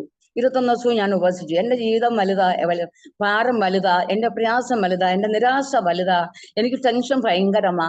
അപ്പൊ ഇത് എവിടെ ഒന്നൊന്നും എനിക്ക് അറിയില്ല, ആരോടും പറയാൻ പറ്റില്ല. ഞാനൊരു ചെറുപ്പമാണ്, എനിക്കൊന്നും പറയാനും പറ്റാത്ത, എല്ലാം മൗനമായി കൊണ്ടു നടക്കുന്ന ഒരവസ്ഥ. ആ ഉപവാസ പ്രാർത്ഥന 21 ദിവസം ഞാൻ പങ്കെടുത്ത സമയത്ത് ഒരു ദേവദാസൻ എന്നോട്, അതായത് സുരൂഷിക്കുമ്പോൾ എന്നോട് പറഞ്ഞു, ഞാൻ ഇവിടെ ചിലരെ ബൈബിൾ കോളേജ് അയക്കാൻ പോകുന്നുണ്ടെന്ന് പറഞ്ഞു. അപ്പൊ ഞാൻ വിചാരിച്ചു, ചെറുപ്പക്കാർ പിള്ളേരൊക്കെ അവിടെ ഉണ്ട്, അവരെ അയക്കാന്ന് പറഞ്ഞു. എന്നാൽ ആരെയും അയച്ചില്ല, എന്നെയാണ് അയച്ചത്. ബാംഗ്ലൂരിൽ ഇരിക്കുമ്പോൾ തന്നെ എന്നെ പഠിപ്പിക്കുന്ന ദേവദാസന്മാരെ ഞാൻ ദർശനം കണ്ടു. ആ കോളേജ് വെളിപ്പാട് ഞാൻ കണ്ടു. ഇങ്ങനെയാക്കിയായിട്ട് അവിടുന്ന് ഞാൻ ബാംഗ്ലൂരിൽ നിന്ന് കടന്നു വന്നു. അപ്പൊ ഇവിടെ വന്നിട്ട് വീണ്ടും ഒരു 7 സഭയിൽ ഉപവാസ പ്രാർത്ഥനയിൽ കൂടി അങ്ങനെ എടുത്തു. അങ്ങനെ ബൈബിൾ കോളേജിലെ റെക്കമെൻഡ് ലഭിക്കും. അത് റെക്കമെൻഡ് ഒന്നും ആരും ചെയ്തില്ല, ഒരു സഹോദരൻ എനിക്ക് റെക്കമെൻഡ് ചെയ്തു. എന്നാൽ അവിടുന്ന് ദേവദാസൻ പറഞ്ഞു, റെക്കമെൻഡ് വേണ്ട. എന്റെ ടെസ്റ്റിമണി കേട്ടപ്പോൾ പറഞ്ഞു, റെക്കമെൻഡ് വേണ്ട, ഇങ്ങോട്ട് വരാൻ പറഞ്ഞു. അങ്ങനെ ഒരു ആരും ഇല്ലാത്ത നിലപാടിൽ തന്നെയാണ്. കാരണം നമുക്കൊരു പണം ഇല്ലെങ്കിൽ പിന്നെ ആരും കാണത്തില്ലല്ലോ എന്ന് പറഞ്ഞതുപോലെ അങ്ങനെ ബൈബിൾ കോളേജ് ഈ 4 വർഷം ഡിഗ്രി എടുക്കാനിടയായി. 3 വർഷം പഠിച്ചപ്പോൾ തന്നെ പറഞ്ഞു, ഇങ്ങനെ 4ാമത്തെ വർഷം വെറും ഇംഗ്ലീഷ് മാത്രമേ ഉള്ളൂ, അത് എക്സാം എഴുതി പാസ്സാകണം എന്ന് പറഞ്ഞ് എനിക്കൊരു നിരാശ വന്നു. ദൈവമേ, എനിക്ക് BTH കിട്ടണം. എല്ലാവരും BTH എടുത്തോണ്ട് പോകുമ്പോൾ എനിക്കും വേണം, ഡിഗ്രിക്ക് വേണ്ടിയല്ല, എനിക്കൊരു ആഗ്രഹമാണ്, അത് കിട്ടണം എന്ന് പ്രാർത്ഥിക്കാൻ ഇടയായി. എന്നാൽ 6ാമത്തെ വർഷം സ്പോക്കൺ ഇംഗ്ലീഷിന് പോയി ഇംഗ്ലീഷ് എഴുതി എക്സാം പാസ്സാകാനിടയായി. അങ്ങനെ BTH ദൈവം എനിക്ക് തരുവാനിടയായി. അത് മാത്രമല്ല, ഡിഗ്രി കൊണ്ടൊന്നുമില്ല, പക്ഷെ ദൈവം എനിക്ക് അനേക സ്ഥലത്ത് തന്നെ അയച്ചു. പിന്നെ ഒരു 21, ഒരു 7 ഇങ്ങനെ അനേക ഉപവാസ പ്രാർത്ഥനകൾ എടുത്തു. അങ്ങനെ ദൈവം അങ്ങനെ ബൈബിൾ കോളേജൊക്കെ കഴിഞ്ഞിട്ട് പിന്നെ ആസാം, അരുണാചലം, നാഗാലാൻഡ്, മേഘാലയ, ഇങ്ങനെ പല സ്ഥലത്തും ദൈവം തന്നെ അയച്ചു. അത് മാത്രമല്ല, ബോംബെ ഇങ്ങനെയൊക്കെ അയച്ചു. പക്ഷെ അത് കഴിഞ്ഞു, നാളുകൾ കുറെ കഴിഞ്ഞ് എന്റെ സമയം തീരുമോ എനിക്ക് സമയം തീരുകയാണെങ്കിൽ തന്നെ സൂചിപ്പിക്കണേ. അപ്പൊ അങ്ങനെ നാളുകൾ കുറെ കഴിഞ്ഞിട്ട് പോകുമ്പോൾ അത് എസ്റ്റേറ്റ് ഞാൻ ജോലി, അതായത് ഞാൻ വിശ്വാസത്താൽ കർത്താന്റെ വേല ചെയ്യാനായിട്ട് 2000 ആയപ്പോൾ എനിക്ക് എന്റെ ഹൃദയത്തിൽ ദൈവം ഒരു പ്രേരണ തന്നു. എന്റെ നീതിമാൻ, എബ്രായർ ലേഖനം 11 അദ്ദേഹത്തിൽ പറയുന്നു, എന്റെ 38 ഇങ്ങനെ പറയുന്നു, എന്റെ നീതിമാൻ വിശ്വാസത്താൽ ജീവിക്കും, മാറുന്നെങ്കിൽ എന്റെ ഉള്ളത്തിൽ അവന് പ്രസാദമില്ല എന്ന്. അപ്പൊ ഞാൻ വിശ്വാസത്താൽ, അതായത് എനിക്ക് ഇത്രമേൽ ചെയ്ത് എന്റെ പ്രാണനെ വീണ്ടെടുത്ത ഈ ദൈവത്തിന് എന്ത് ഞാൻ ചെയ്യും പകരം? ഞാൻ രക്ഷയുടെ പാനപാത്ര, സങ്കീർത്തനത്തിൽ പറയുന്നു, ഞാൻ രക്ഷയുടെ പാനപാത്രം എടുത്ത് കർത്താവിന്റെ നാമം വിളിച്ചപേക്ഷിക്കുമെന്ന്. അത് ഇങ്ങനെയൊന്നും വിളിച്ചപേക്ഷിച്ച പോരാ, സത്യത്തിൽ വിളിച്ചപേക്ഷിക്കണം, ആത്മഭാരത്തോടെ വിളിച്ചപേക്ഷിക്കണം. സത്യം മ്യൂട്ടാണ്, അൺമ്യൂട്ട് ചെയ്യണേ. പ്രൈസലോ. ആന്റി അൺമ്യൂട്ട് ചെയ്യണേ, കേൾക്കാൻ പറ്റുന്നില്ല. ആമേൻ. പ്രൈസലോ, പ്രൈസലോ ജീസസ്. ഹല്ലേലൂയ. സ്തോത്രം, സ്തോത്രം, സ്തോത്രം. കേൾക്കുന്നുണ്ടല്ലേ? ഓക്കെ ഓക്കെ ഓക്കെ ഓക്കെ പറഞ്ഞു. ഈ കമ്പനിക്കാരുടെ ഒരു ഇതിൽ കയറി വന്നു, അതുകൊണ്ടാ. അപ്പം ദൈവം നമുക്ക് തരുന്ന അതേ ഇത് തന്നെ ഇതിൽ തന്നെ ജീവിക്കണമെന്ന് എനിക്ക് ഭയങ്കര ഒരു താല്പര്യം വന്നു. എന്റെ തീരുമാനം വിശ്വസ്താൽ ജീവിക്കും. അത് എങ്ങനെ സംഭവിക്കും എന്ന് പറഞ്ഞാൽ, ഞാൻ ഒരു ദിവസം ജോലിക്ക് പോകുമ്പം ഞാന് രാത്രി ഓൾ നൈറ്റ് പ്രയർ, എന്റെ വീട്ടിൽ ഇപ്പോൾ ഓൾ നൈറ്റ് പ്രയർ ഉണ്ട്, 2-3 സഹോദരിമാരുണ്ട്. ചിലപ്പോൾ ആരും വന്നില്ലെങ്കിൽ ഞാൻ ഒറ്റയ്ക്കിരിക്കും. ഒരു മാസത്തിലെ 8 വർഷം കൊണ്ട് തനിയെ ഞാൻ ഓൾ നൈറ്റ് പ്രയർ സഭയിൽ നിന്നപ്പോൾ ഞാൻ അതിന് മുമ്പ് തന്നെ വീട്ടിൽ തുടങ്ങി. അങ്ങനെ വീട്ടിൽ ഓൾ നൈറ്റ് പ്രയർ 7:30 തുടങ്ങി വെളുപ്പിനെ 4 മണി വരെ മുഴുവൻ ലോകത്തിന് വേണ്ടി പ്രാർത്ഥിക്കുന്ന ഒരു പ്രയർ എന്റെ വീട്ടിലുണ്ട്. സ്തോത്രം. അങ്ങനെ അതുപോലെ ഓൾ നൈറ്റ് പ്രയർ വന്ന് കഴിഞ്ഞിട്ട് ഞാൻ ഇങ്ങനെ ജോലിക്ക് കടന്നു പോകണം, മക്കളെ വളർത്തണമല്ലോ. അപ്പൊ ജോലിക്ക് കടന്നു പോകാനായിട്ട് ഇങ്ങനെ വരുന്ന സമയത്ത് വീട്ടിൽ ചോറ് വെച്ചുകൊണ്ട് പോകാനായിട്ട് അതായത് സമയമില്ല. മക്കൾക്ക് ഇച്ചിരി അരി ഇട്ട് കൊടുത്ത് അടുപ്പിലിട്ടു. അന്ന് ഗ്യാസ് ഒന്നും ഇല്ല. അടുപ്പിൽ ഇട്ട് കൊടുത്ത ഞാൻ എന്ത് ചെയ്തു, പുറത്തിറങ്ങിയിട്ട് ഞാൻ പറഞ്ഞു, കർത്താവെ, ഞാൻ നിന്റെ ആലയത്തിൽ പോയത് നിനക്കറിയാം, എനിക്കൊന്ന് ചോറ് കൊണ്ടുപോകാനൊന്നുമില്ല, ഞാൻ ജോലിക്ക് പോകണു, തലേദിവസം ഞാൻ പാസിംഗ് ആണ്, ഓൾ നൈറ്റ് പ്രയറും കഴിഞ്ഞാണ് ഞാൻ പോകുന്നത്. അപ്പൊ അതുകൊണ്ട് എനിക്ക് നീ അവിടെ ചോറ് കരുതിക്കൊള്ളണം, കാരണം അവിടെ ചോറ് കിട്ടാൻ യാതൊരു സാധ്യതയില്ലാത്തൊരു സ്ഥലമാണ്. ഞാൻ ഇങ്ങനെ പറഞ്ഞു, എനിക്ക് ചോറ് കരുതിക്കൊള്ളണമെന്ന്. എന്നാൽ ഞാനത് എനിക്ക് പറഞ്ഞു, ഞാൻ അങ്ങ് പോയി. പക്ഷെ ഉച്ചയ്ക്ക് ചോറുണ്ണ സമയത്തുണ്ട് ഒരു സഹോദരി വന്നിട്ട് എന്നോട് പറയാണ്, അതായത് ഒരു ഹിന്ദുവിലുള്ള ഒരു സഹോദരി ഒരു പാത്രം ചോറ് എൻ്റെ അടുത്ത് കൊണ്ടുവന്നിട്ട് പറയാണ്, എനിക്കെന്തൊരു ചെറിയ പനിയുണ്ട് ചേച്ചിക്ക് ഞാനൊരു പാത്രത്തിൽ ചോറ് എടുത്ത് വന്നിട്ടുണ്ട്. ഇന്നലെ എന്നോട് ആരോ രാത്രിയിൽ ഞാൻ ഒരു സ്വപ്നം കാണുന്നു, ഒരാൾ വന്ന് എന്നോട് പറയുന്നു, ചേച്ചി പനിച്ചിരിക്കുകയാണ്, ചേച്ചിക്ക് ചോറ് കൊണ്ടുവരണമെന്ന് എന്നോട് പറഞ്ഞു. ഞാനെന്നാ ചോറ് എടുത്ത് കൊണ്ടുവന്നിട്ടുണ്ടെന്ന് പറഞ്ഞു. പറയല്ല, അവരെ കൊണ്ട് ചെയ്യിച്ചു. ദൈവത്തിന്റെ പ്രവൃത്തി അതാ. പറയുക മാത്രമല്ല, ചെയ്യിക്കും കൂടെ ചെയ്യും. സ്തോത്രം. അപ്പൊ ഞാൻ പനിയാ, ശരിയാ, ചെറിയൊരു പനിയുണ്ട്. ഞാൻ രാവിലെ ദൈവത്തോട് പറഞ്ഞതിപ്പോ അവരോട് പറയാൻ പറ്റില്ല, ഒരു ഹിന്ദു സ്ത്രീയെ പറയാനും പറ്റൂലല്ലോ. ഞാൻ ഈ ശരിയെന്നും പറഞ്ഞ് വേണ്ടാന്ന് പറഞ്ഞെങ്കിലും പിന്നെ അത് വാങ്ങി പാത്രം തുറന്നു നോക്കുമ്പോൾ അവരുടെ പാത്രത്തിലുള്ളത് ചമ്മന്തിയും തൈരുമാണ് കൂട്ടാൻ. പക്ഷേ ഞാൻ വീട്ടിൽ നിന്ന് ചോറ് കൊണ്ടുപോകണമെങ്കിൽ എനിക്ക് കൊണ്ടുപോകാനുള്ള കൂട്ടാൻ ചമ്മന്തിയും തൈരുവാ. സ്തോത്രം. മൃഗങ്ങൾക്കും കരയുന്ന കാക്കക്കുഞ്ഞുങ്ങൾക്കും അതതിന്റെ ആഹാരം ഒരുക്കുന്ന ദൈവം. സ്തോത്രം. ഈ ദൈവമാണ് നമ്മുടെ ദൈവം. എളിയവനെ കുപ്പയും തിരഞ്ഞെടുപ്പിക്കുന്ന ദൈവം. സ്തോത്രം. ഹല്ലേലൂയ. ഈ ദൈവമാണ് നമ്മുടെ ദൈവം. നമ്മുടെ ഈ ഒരാളുടെ മാത്രമല്ല, സകലരുടെയും ദൈവം. എപ്രകാരം നമ്മൾ ദൈവത്തിന് വേണ്ടി ആയിരിക്കുന്നുവോ, ഹൃദയങ്ങളെ തൂക്കി നോക്കുന്നവൻ അറിയുന്നു, നമ്മളെ ഉഴർച്ചകളെ എണ്ണുന്നു. ദൈവം നമ്മളെ ദൂരത്ത് നിന്ന് ഗ്രഹിക്കുന്നു. ഈ ദൈവമാണ് നമ്മുടെ ദൈവം. അതുകൊണ്ട് ഒരിക്കലും നമ്മളെ വിട്ട് മാറുന്നവനല്ല. നമ്മളെ ചെറിയ ആവശ്യങ്ങൾ പോലും അവൻ കരുതുന്നു. പക്ഷെ ഞാനത് ചോറ് വാങ്ങി ഭയങ്കര ഒരു സന്തോഷമായി, ഭയങ്കര അത്ഭുതമായി. ഇങ്ങനെ ദൈവത്തെ രുചിച്ച് അടുത്ത് പറ്റി നിന്നറിയുന്ന അനേക അവസ്ഥകളിൽ കൂടിയാണ് ദൈവം എന്നെ ഇതുവരെയും കൊണ്ടുവന്നത്. അങ്ങനെ ഇത്രമേൽ എന്നെ കരുതുന്ന ദൈവം, ആ സ്ഥലത്ത് തന്ന ദൈവം എനിക്ക് വീട്ടിൽ തരാൻ മതിയാവനാണ്. അങ്ങനെ ഇത്രമേൽ കരുതുന്ന ദൈവത്തെ ഞാൻ വില പറഞ്ഞിട്ട് ഇത്രയും കാശ് കിട്ടിയിട്ട് ഞാൻ കർത്താന്റെ വേല ചെയ്യാം, ഇങ്ങനെ ഞാൻ വേല ചെയ്യുള്ളൂ, എനിക്ക് ഇത്ര സപ്പോർട്ട് വേണം എന്ന് പറയാൻ എനിക്ക് പറ്റില്ല. എന്റെ നീതിമാൻ വിശ്വാസിക്കും ഇന്നും അങ്ങനെ തന്നെ ജീവിക്കുന്നത്. ഈ ദൈവം എല്ലാ നാളും കരുതാൻ മതിയാവനാണ്. വലിയവനെയും ചെറിയവനെയും ഒരുപോലെ നമ്മൾ ഉപയോഗിക്കുന്ന ദൈവമാണ്. കാക്കയെ കൊണ്ട് എലിയാവ് പോഷിപ്പിച്ച ദൈവം ഞാൻ കണ്ടിട്ടുണ്ട്. ചുരച്ചെടിയുടെ അടിയിൽ എലിയാവ് വന്ന് കിടക്കുന്നതും കാക്ക അപ്പം കൊണ്ട് പോണതും ഇതെല്ലാം ഞാൻ കണ്ടിട്ടുണ്ട്. ഹല്ലേലൂയ. ഇതൊക്കെ കണ്ട അനുഭവത്തിലുള്ളത് കൊണ്ട് ഞാൻ വിചാരിച്ചു, ഈ ദൈവത്തെ എനിക്ക് സപ്പോർട്ട് വാങ്ങി വില പറഞ്ഞ് ജീവിക്കേണ്ടെന്ന് പറഞ്ഞ് 2000 ഒരു 21 ദിവസം ഞാൻ ഉപവാസം എടുത്തിട്ട്, അതായത് ഞാൻ നിൽക്കുന്ന സഭയുടെ ഉള്ള ബന്ധത്തിൽ തന്നെയാണ്. ആ പാഷ ഇപ്പം മരിച്ച് 2-3 മാസം അയാൾ മരിച്ചിട്ട് ആ സഭയുടെ ബന്ധത്തിൽ വേറൊരു സ്ഥലത്തേക്ക് നിന്നു. 3-4 സഹോദരന്മാരും ഞാനും കൂടെ ഇരുന്നു. അപ്പൊ ഞാൻ 21 ദിവസം ഉപവാസം എടുത്ത് ആ ഉപവാസത്തിൽ ഞാൻ പൂർണ്ണമായി എന്ത് എന്ത് കുടിച്ചു, ഈ ദൈവനെ തരാൻ മതിയായ ദൈവമാണ്. അതുകൊണ്ട് ജോലി എന്ത് ആയാലും വേണ്ടില്ല, ഞാൻ വലിച്ചെറിഞ്ഞു. ഗവൺമെന്റ് ജോലിയായിരുന്നു, വലിച്ചങ്ങ് എറിഞ്ഞിട്ട് കർത്താവിനെ സേവിക്കാൻ ഇറങ്ങി. ഇനി എത്ര നാളെ എനിക്കുള്ളൂ? ഈ ദൈവത്തല്ലാതെ വേറെ ഞാൻ ആരെ സേവിക്കാനാ? ഞാൻ എന്ത് ചെയ്യാനാ? ഒരു നിമിഷമാ നമ്മുടെ മുമ്പിലുണ്ടെങ്കിൽ ഞാൻ ഈ ദൈവത്തെ മാത്രമേ സേവിക്കാവൂ പറഞ്ഞുകൊണ്ട് ഈ ദൈവത്തെ സേവിക്കാൻ ഞാൻ പൂർണ്ണ സമയം കർത്താന്റെ വേലയ്ക്ക് 21 ദിവസം ഉപവസിച്ചിട്ട് ഞാൻ കർത്താന്റെ വേലയ്ക്ക് ഇറങ്ങാൻ ഇടയായി. അങ്ങനെ അന്ന് മുതൽ ഇന്ന് വരെയും വിശ്വാസത്താൽ ജീവിക്കുന്നു. പക്ഷെ ഞാൻ 1-2 ഏറെക്കുറെ എന്റെ സമയം അടുത്തിരിക്കുന്നു എനിക്കറിയാം. ഇനി ഒത്തിരി കാര്യങ്ങൾ സംസാരിക്കുന്നുണ്ട്. 1-2-3 കാര്യങ്ങൾ പറഞ്ഞിട്ട് ഞാൻ നിർത്താൻ ആഗ്രഹിക്കുന്നു. അത് നിങ്ങൾ സമയം എടുക്കാൻ പറ്റും, നിങ്ങൾ പറഞ്ഞാലേ ഞാൻ എടുക്കത്തുള്ളൂ. അപ്പൊ അത് കഴിഞ്ഞിട്ട് ഞാൻ ഈ ഉപവാസത്തിലേക്ക് ഇങ്ങനെ പോകുമ്പോൾ അനേകം ദർശനങ്ങൾ തന്ന ദൈവം ഓരോ ഫോണത്തിലേക്ക് അയച്ചിട്ടുണ്ട്.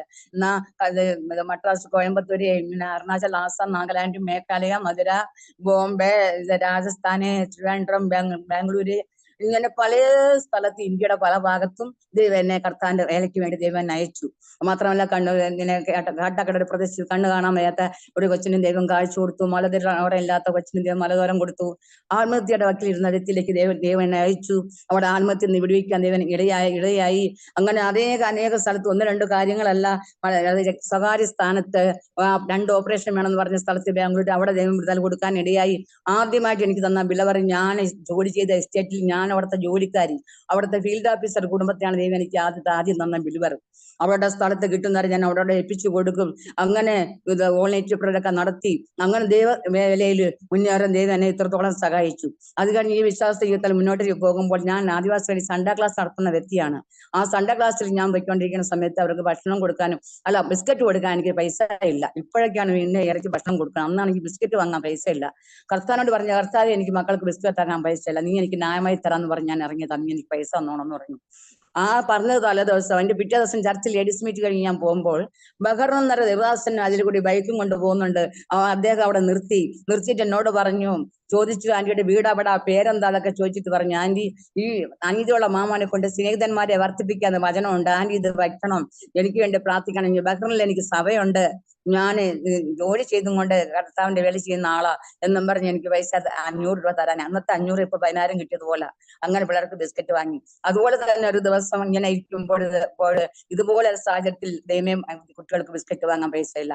അപ്പം തൊട്ടടുത്തുള്ള ഒരു വലിയച്ഛന്റെ വീട്ടിൽ വലിയൊരു പ്രശ്നം ഉണ്ടായി. അവിടെ ഒരു സ്ഥലത്തിന്റെ ഒരു പ്രശ്നം വന്നു. അവിടെ ആ മൂത്ത സഹോദരി എന്നെ വിളിച്ചു പ്രാർത്ഥിച്ചു. അവിടെ പ്രാർത്ഥിക്കാൻ ഇടയായി. അവര് ആ 3-ാം ദിവസം അവർക്ക് പ്രാർത്ഥനയ്ക്ക് വിടുതൽ കിട്ടി. ആ വിടുതലിനെ സംബന്ധിച്ച് എനിക്ക് ഒരു $1 ചെക്ക് എഴുതി തരുവാൻ ഇടയായി. മക്കൾക്ക് ഭക്ഷണം കൊടുത്ത് ചെരുപ്പ് വാങ്ങി കൊടുത്ത് എല്ലാം കൊടുക്കാൻ ഇടയായി. ഇങ്ങനെ എന്നെ നീതിമാൻ വിശ്വാസത്തിൽ ജീവിക്കും. അന്നും ഇന്ന് ഇങ്ങനെ തന്നെ. ഇനി 2-3 കാര്യം കൂടെ പറഞ്ഞോട്ടെ. ദൈവം എന്നെ അങ്ങനെ ഉപയോഗിക്കുന്നു. ഞാൻ ബോംബെയുടെ പ്രദേശത്ത് കർത്താവിന്റെ വേലയ്ക്കും 29 വർഷം കഴിഞ്ഞു ഞാൻ ഈ വിശ്വാസത്തിൽ വന്നിട്ട് ഒരു ആരാധന പോലും മുടക്കിയിട്ടില്ല. എന്നാൽ സത്യാരാധനയ്ക്ക് ഇറങ്ങിയിട്ട് ജീവൻ ഉണ്ടെങ്കിൽ ദൈവത്തെ ആരാധിക്കണം. ജീവിക്കണമെങ്കിലോ ക്രിസ്തു, മരിക്കുന്നെങ്കിലോ ലാഭം. ജീവൻ ഉണ്ടെങ്കിൽ ആരാധിച്ചേ മതിയാവുള്ളൂ. അല്ലെങ്കിൽ ആരാധന വിട്ടിട്ട് വേറെ ജീവിതം നമുക്ക് വേണ്ട. അങ്ങനെയുള്ള ഒരു കർത്താവിനെ നമ്മൾ സ്വീകരിച്ചിട്ടുള്ളൂ. അങ്ങനെ ഒരു കർത്താവാണ് നമ്മളെ വിടിയിച്ചിട്ടുള്ളത്. ഇതല്ലാതെ വേറെ ഒന്നും ലോകത്തിലില്ല. അതുകൊണ്ട് ഈ ദൈവത്തെ അങ്ങനെ വേണം ആരാധിക്കാൻ. ഞാൻ ബോംബെയുടെ പ്രദേശത്ത് കർത്താവിന്റെ വേല ചെയ്യുമ്പോൾ എന്റെ മകൻ കല്യാണം അതായത് ആദ്യം ഒന്നുകൂടെ പറയട്ടെ, എന്റെ മോൻ കല്യാണം കഴിച്ച ഞായറാഴ്ച, മൂത്ത മോനെ, ഇനി കുറെ പറയാൻ എനിക്ക് സമയമില്ല. ആ കല്യാണ ദിവസം ഞായറാഴ്ച അവൻ കല്യാണം വെച്ചു. ഞാൻ പ്രാർത്ഥിച്ച് വിട്ടയച്ചു. ഞാൻ ആരാധനയ്ക്ക് പോയി. എന്തുകൊണ്ടെന്ന് ചോദിച്ചാൽ ഒരുമാതിരിക്കാര് പറയും, ഓ എന്നാൽ അവൾ അങ്ങനെ ചെയ്തല്ലോ എന്ന് പറയും. അല്ല, കർത്താവിനെ ദൈവമാണ് എനിക്ക് മക്കളെ തന്നെ. മക്കളെക്കാട്ടി ഉപരി വേറെ ഒന്നും നമ്മൾ സേവിക്കരുത്. കർത്താവിന്റെ വേലയ്ക്ക് എന്നെ വിളിച്ചപ്പോൾ തന്നെ ഞാൻ ജഡരത്വങ്ങളോട് ആലോചന ചോദിച്ചില്ല. എന്ത് ചെയ്യണമെന്ന് ചോദിച്ചില്ല. അങ്ങനെയാണ് ഈ വേലയ്ക്ക് ഇറങ്ങിയത്. ഈ ദൈവം എന്നെ പോറ്റാൻ മതിയാവുമെന്ന് കണ്ട് ഇന്നുവരെയും പോയിക്കൊണ്ടിരിക്കുന്നു. അങ്ങനെ പിന്നെ അടുത്തുള്ള ചർച്ചയ്ക്ക് അവൻ പ്രാർത്ഥനയെ വിളിച്ച് മൂത്ത മോൻ രക്ഷിക്കപ്പെട്ടിട്ടില്ല. 2ാമത്തെ മോൻ കർത്താവിന്റെ വേലയും ജോലിയോടുള്ള ബന്ധത്തിൽ ബാംഗ്ലൂർ ആയിരിക്കുന്ന ഒരു കുടുംബസ്ഥരാണ്. നേരത്തെ ഞാൻ പറഞ്ഞല്ലോ, അവര് ഒരു കസേര ഇരുന്നപ്പോൾ അവനോട് ഇറങ്ങിപ്പോകാൻ പറഞ്ഞെന്ന് ഞാൻ പറഞ്ഞല്ലോ. എന്നാൽ ആ മക്കൾക്ക് ഇന്ന് ദൈവം അനുഗ്രഹിച്ചിട്ട് ഒരു സ്വന്തം വീടുകളും സ്ഥലവും ഇയാൾക്കെല്ലാം ബാംഗ്ലൂരിന്റെ പ്രദേശത്ത് കൊടുത്ത് അവരെ ദൈവം അനുഗ്രഹിക്കുന്നു. എന്നാൽ മോന് 2-4 വീട് വെച്ചു. പ്രാർത്ഥിക്കാൻ സമയത്ത് എന്നോട് പറഞ്ഞപ്പോ പാലുകാച്ചാൻ എന്നെ വിളിച്ചു, ഞാൻ ബോംബെയുടെ പ്രദേശത്തെ കർത്താവിന്റെ വേല ചെയ്യും. ഞാൻ പറഞ്ഞു, പാസ്റ്ററോട് പറഞ്ഞിട്ട് നീ പ്രാർത്ഥന വെച്ചിട്ടാണ് എന്നെ വിളിച്ചത്. ഞാൻ പറഞ്ഞത്, വിശ്വാസ ജീവിതം ഒരു ഉഴപ്പുമട്ടിലോ അരകുറയായിട്ടോ അല്ലെങ്കിൽ സാക്കുപോക്ക് പറഞ്ഞ് ചെയ്യാനുള്ള ഒരു ജീവിതമേ അല്ല. കാലം അതിന്റെ അന്ത്യത്തിലൂടെ എത്തിയിരിക്കുന്നു. അതുകൊണ്ട് നമ്മൾ ഉറച്ചു നിന്നിട്ട് ശരിയാമണ്ണം സത്യത്തിലും വിശ്വാസത്തിൽ വീര്യത്തോടു കൂടി ശദ്രഘ്നേശക അബേദ് പറഞ്ഞതുപോലെ എന്നെ വിടിയിച്ചാലും വിടിയിച്ചില്ലെങ്കിൽ ഈ ദൈവത്തെ പരമാർത്ഥമായി തന്നെ ഞാൻ സേവിക്കും. എനിക്ക് ഒട്ടും അതിൽ കോംപ്രമൈസ് ഇല്ല എന്ന് പറഞ്ഞൊരു ജീവിതമാണ് ഞാൻ ആഗ്രഹിക്കുന്നത്. അങ്ങനെ തന്നെ നമ്മൾ ജീവിക്കണം. കാലം എത്തി എത്ര നാൾ ഭൂമിയിലുണ്ടെന്ന് അറിയത്തില്ല. അതുകൊണ്ട് പിന്നെ അവൻ പറഞ്ഞു, ഇങ്ങനെ പാസ്റ്റർ എന്നെ വിളിച്ചു പറഞ്ഞത് കൊണ്ട് അങ്ങനെ വന്നു. ഞാൻ നമ്മുടെ പ്രദേശത്ത് വന്ന് മോന്റെ ആരാധന കൂടാൻ ഇടയായി. ഇപ്പോഴവൻ രക്ഷിക്കപ്പെട്ടിട്ടില്ല. നിങ്ങളെ സമയം അടുത്തിരിക്കുന്നതുകൊണ്ട് ഞാൻ വീണ്ടും നിർത്താൻ പോവുകയാണ്. അതുകൊണ്ട് ഈ ദൈവത്തെ നമ്മൾ കാണാൻ ഇടയായി. ഞാൻ അറിഞ്ഞ ക്രിസ്തു ഇതാണ്. എന്നാൽ ദൈവം എനിക്ക് ദർശനം തന്ന്, വെളിപ്പാട് തന്ന്, പ്രാർത്ഥനയും കൃപയും കൃപാവരങ്ങളും തന്ന് അങ്ങനെ ഞാൻ നിർത്തിയിരിക്കുന്നു. ഈ ഇന്ത്യയിലെ അനേക സ്ഥലത്ത് കർത്താവിന്റെ വേല ചെയ്യാൻ ദൈവം എനിക്ക് ഇടയാക്കി. ഇനി ഇതുവരെയും അതായത് ചൈനയുടെ അതിർത്തി വരെ പോയി അതിന്റെ അപ്പുറം പോകാൻ പറ്റിയിട്ടില്ല. ഇനി ദൈവം അനുവദിച്ചാൽ എനിക്ക് ഒരിക്കലെങ്കിലും വെളിനാട്ടിൽ പോകണമെന്ന് ഞാൻ ആഗ്രഹിക്കുന്നു. പക്ഷെ ഈ ആസാദിൽ എന്റെ ടെസ്റ്റ് മണി ഇട്ടിട്ടുണ്ട്. അതുകൊണ്ട് അമേരിക്കയും അയർലൻഡും ജർമ്മനിയും ഇങ്ങനെ പല സ്ഥലത്തും എനിക്ക് കോണ്ടാക്ട് ഉള്ള അനേകം എന്നെ വിളിക്കാറുണ്ട്, പ്രാർത്ഥിക്കാറുണ്ട്. നിങ്ങളുടെ വിഷയത്തിന് വേണ്ടി ഞാൻ പ്രാർത്ഥിക്കാം. അതുകൊണ്ട് അത് തന്നെ മാത്രമല്ല, എന്നെ ഈ മീറ്റിംഗിൽ ഇത്രത്തോളം സമയം ദൈവം സഹായിച്ചു. അങ്ങനെ 4 കുടുംബം എന്നെ രക്ഷിച്ചില്ല, എനിക്ക് സമാധാനം തന്നില്ല. യേശു ജീവിക്കുന്നത് കൊണ്ട് ഞാനിന്ന് ജീവിക്കുന്നു. അങ്ങനെ അതുകൊണ്ട് ഇപ്പോഴും ഈ ഫുൾ ടൈമിന്റെ മിനിസ്ട്രി ഞാൻ എപ്പോഴും ചെയ്തുകൊണ്ടിരിക്കുന്നു. ഇപ്പോഴും സഞ്ചാര സുരക്ഷയായിട്ട് ദൈവം വച്ചിരിക്കുന്നു. അതുകൊണ്ട് ഈ ദൈവത്തെ അല്ലാതെ വേറൊരു ദൈവം എനിക്കില്ല. അങ്ങനെ എനിക്ക് മനസ്സിലാക്കാൻ ദൈവം കൃപ ചെയ്തു. അങ്ങനെ 10, 30 ഇപ്പം അടുത്ത ഈ 24 കഴിഞ്ഞാൽ ഡിസംബർ 31 രക്ഷിക്കപ്പെട്ടത് 1994. അതായത് 30 വർഷമാകും. അങ്ങനെ ഇതുവരെ ആയുസ് തന്ന ദൈവം ഇനിമേൽ നമുക്ക് ആയുസ് തരാനും ആരോഗ്യം തരാനും മതിയവനാണ്. ഒരു ആശുപത്രിയിലോ ഒരു മരുന്നിലോ അല്ല എന്റെ ആശ്രയം, ദൈവത്തിൽ മാത്രമാണ് എന്റെ ആശ്രയം. അങ്ങനെ ദൈവം എന്നെ നടത്തുന്നു.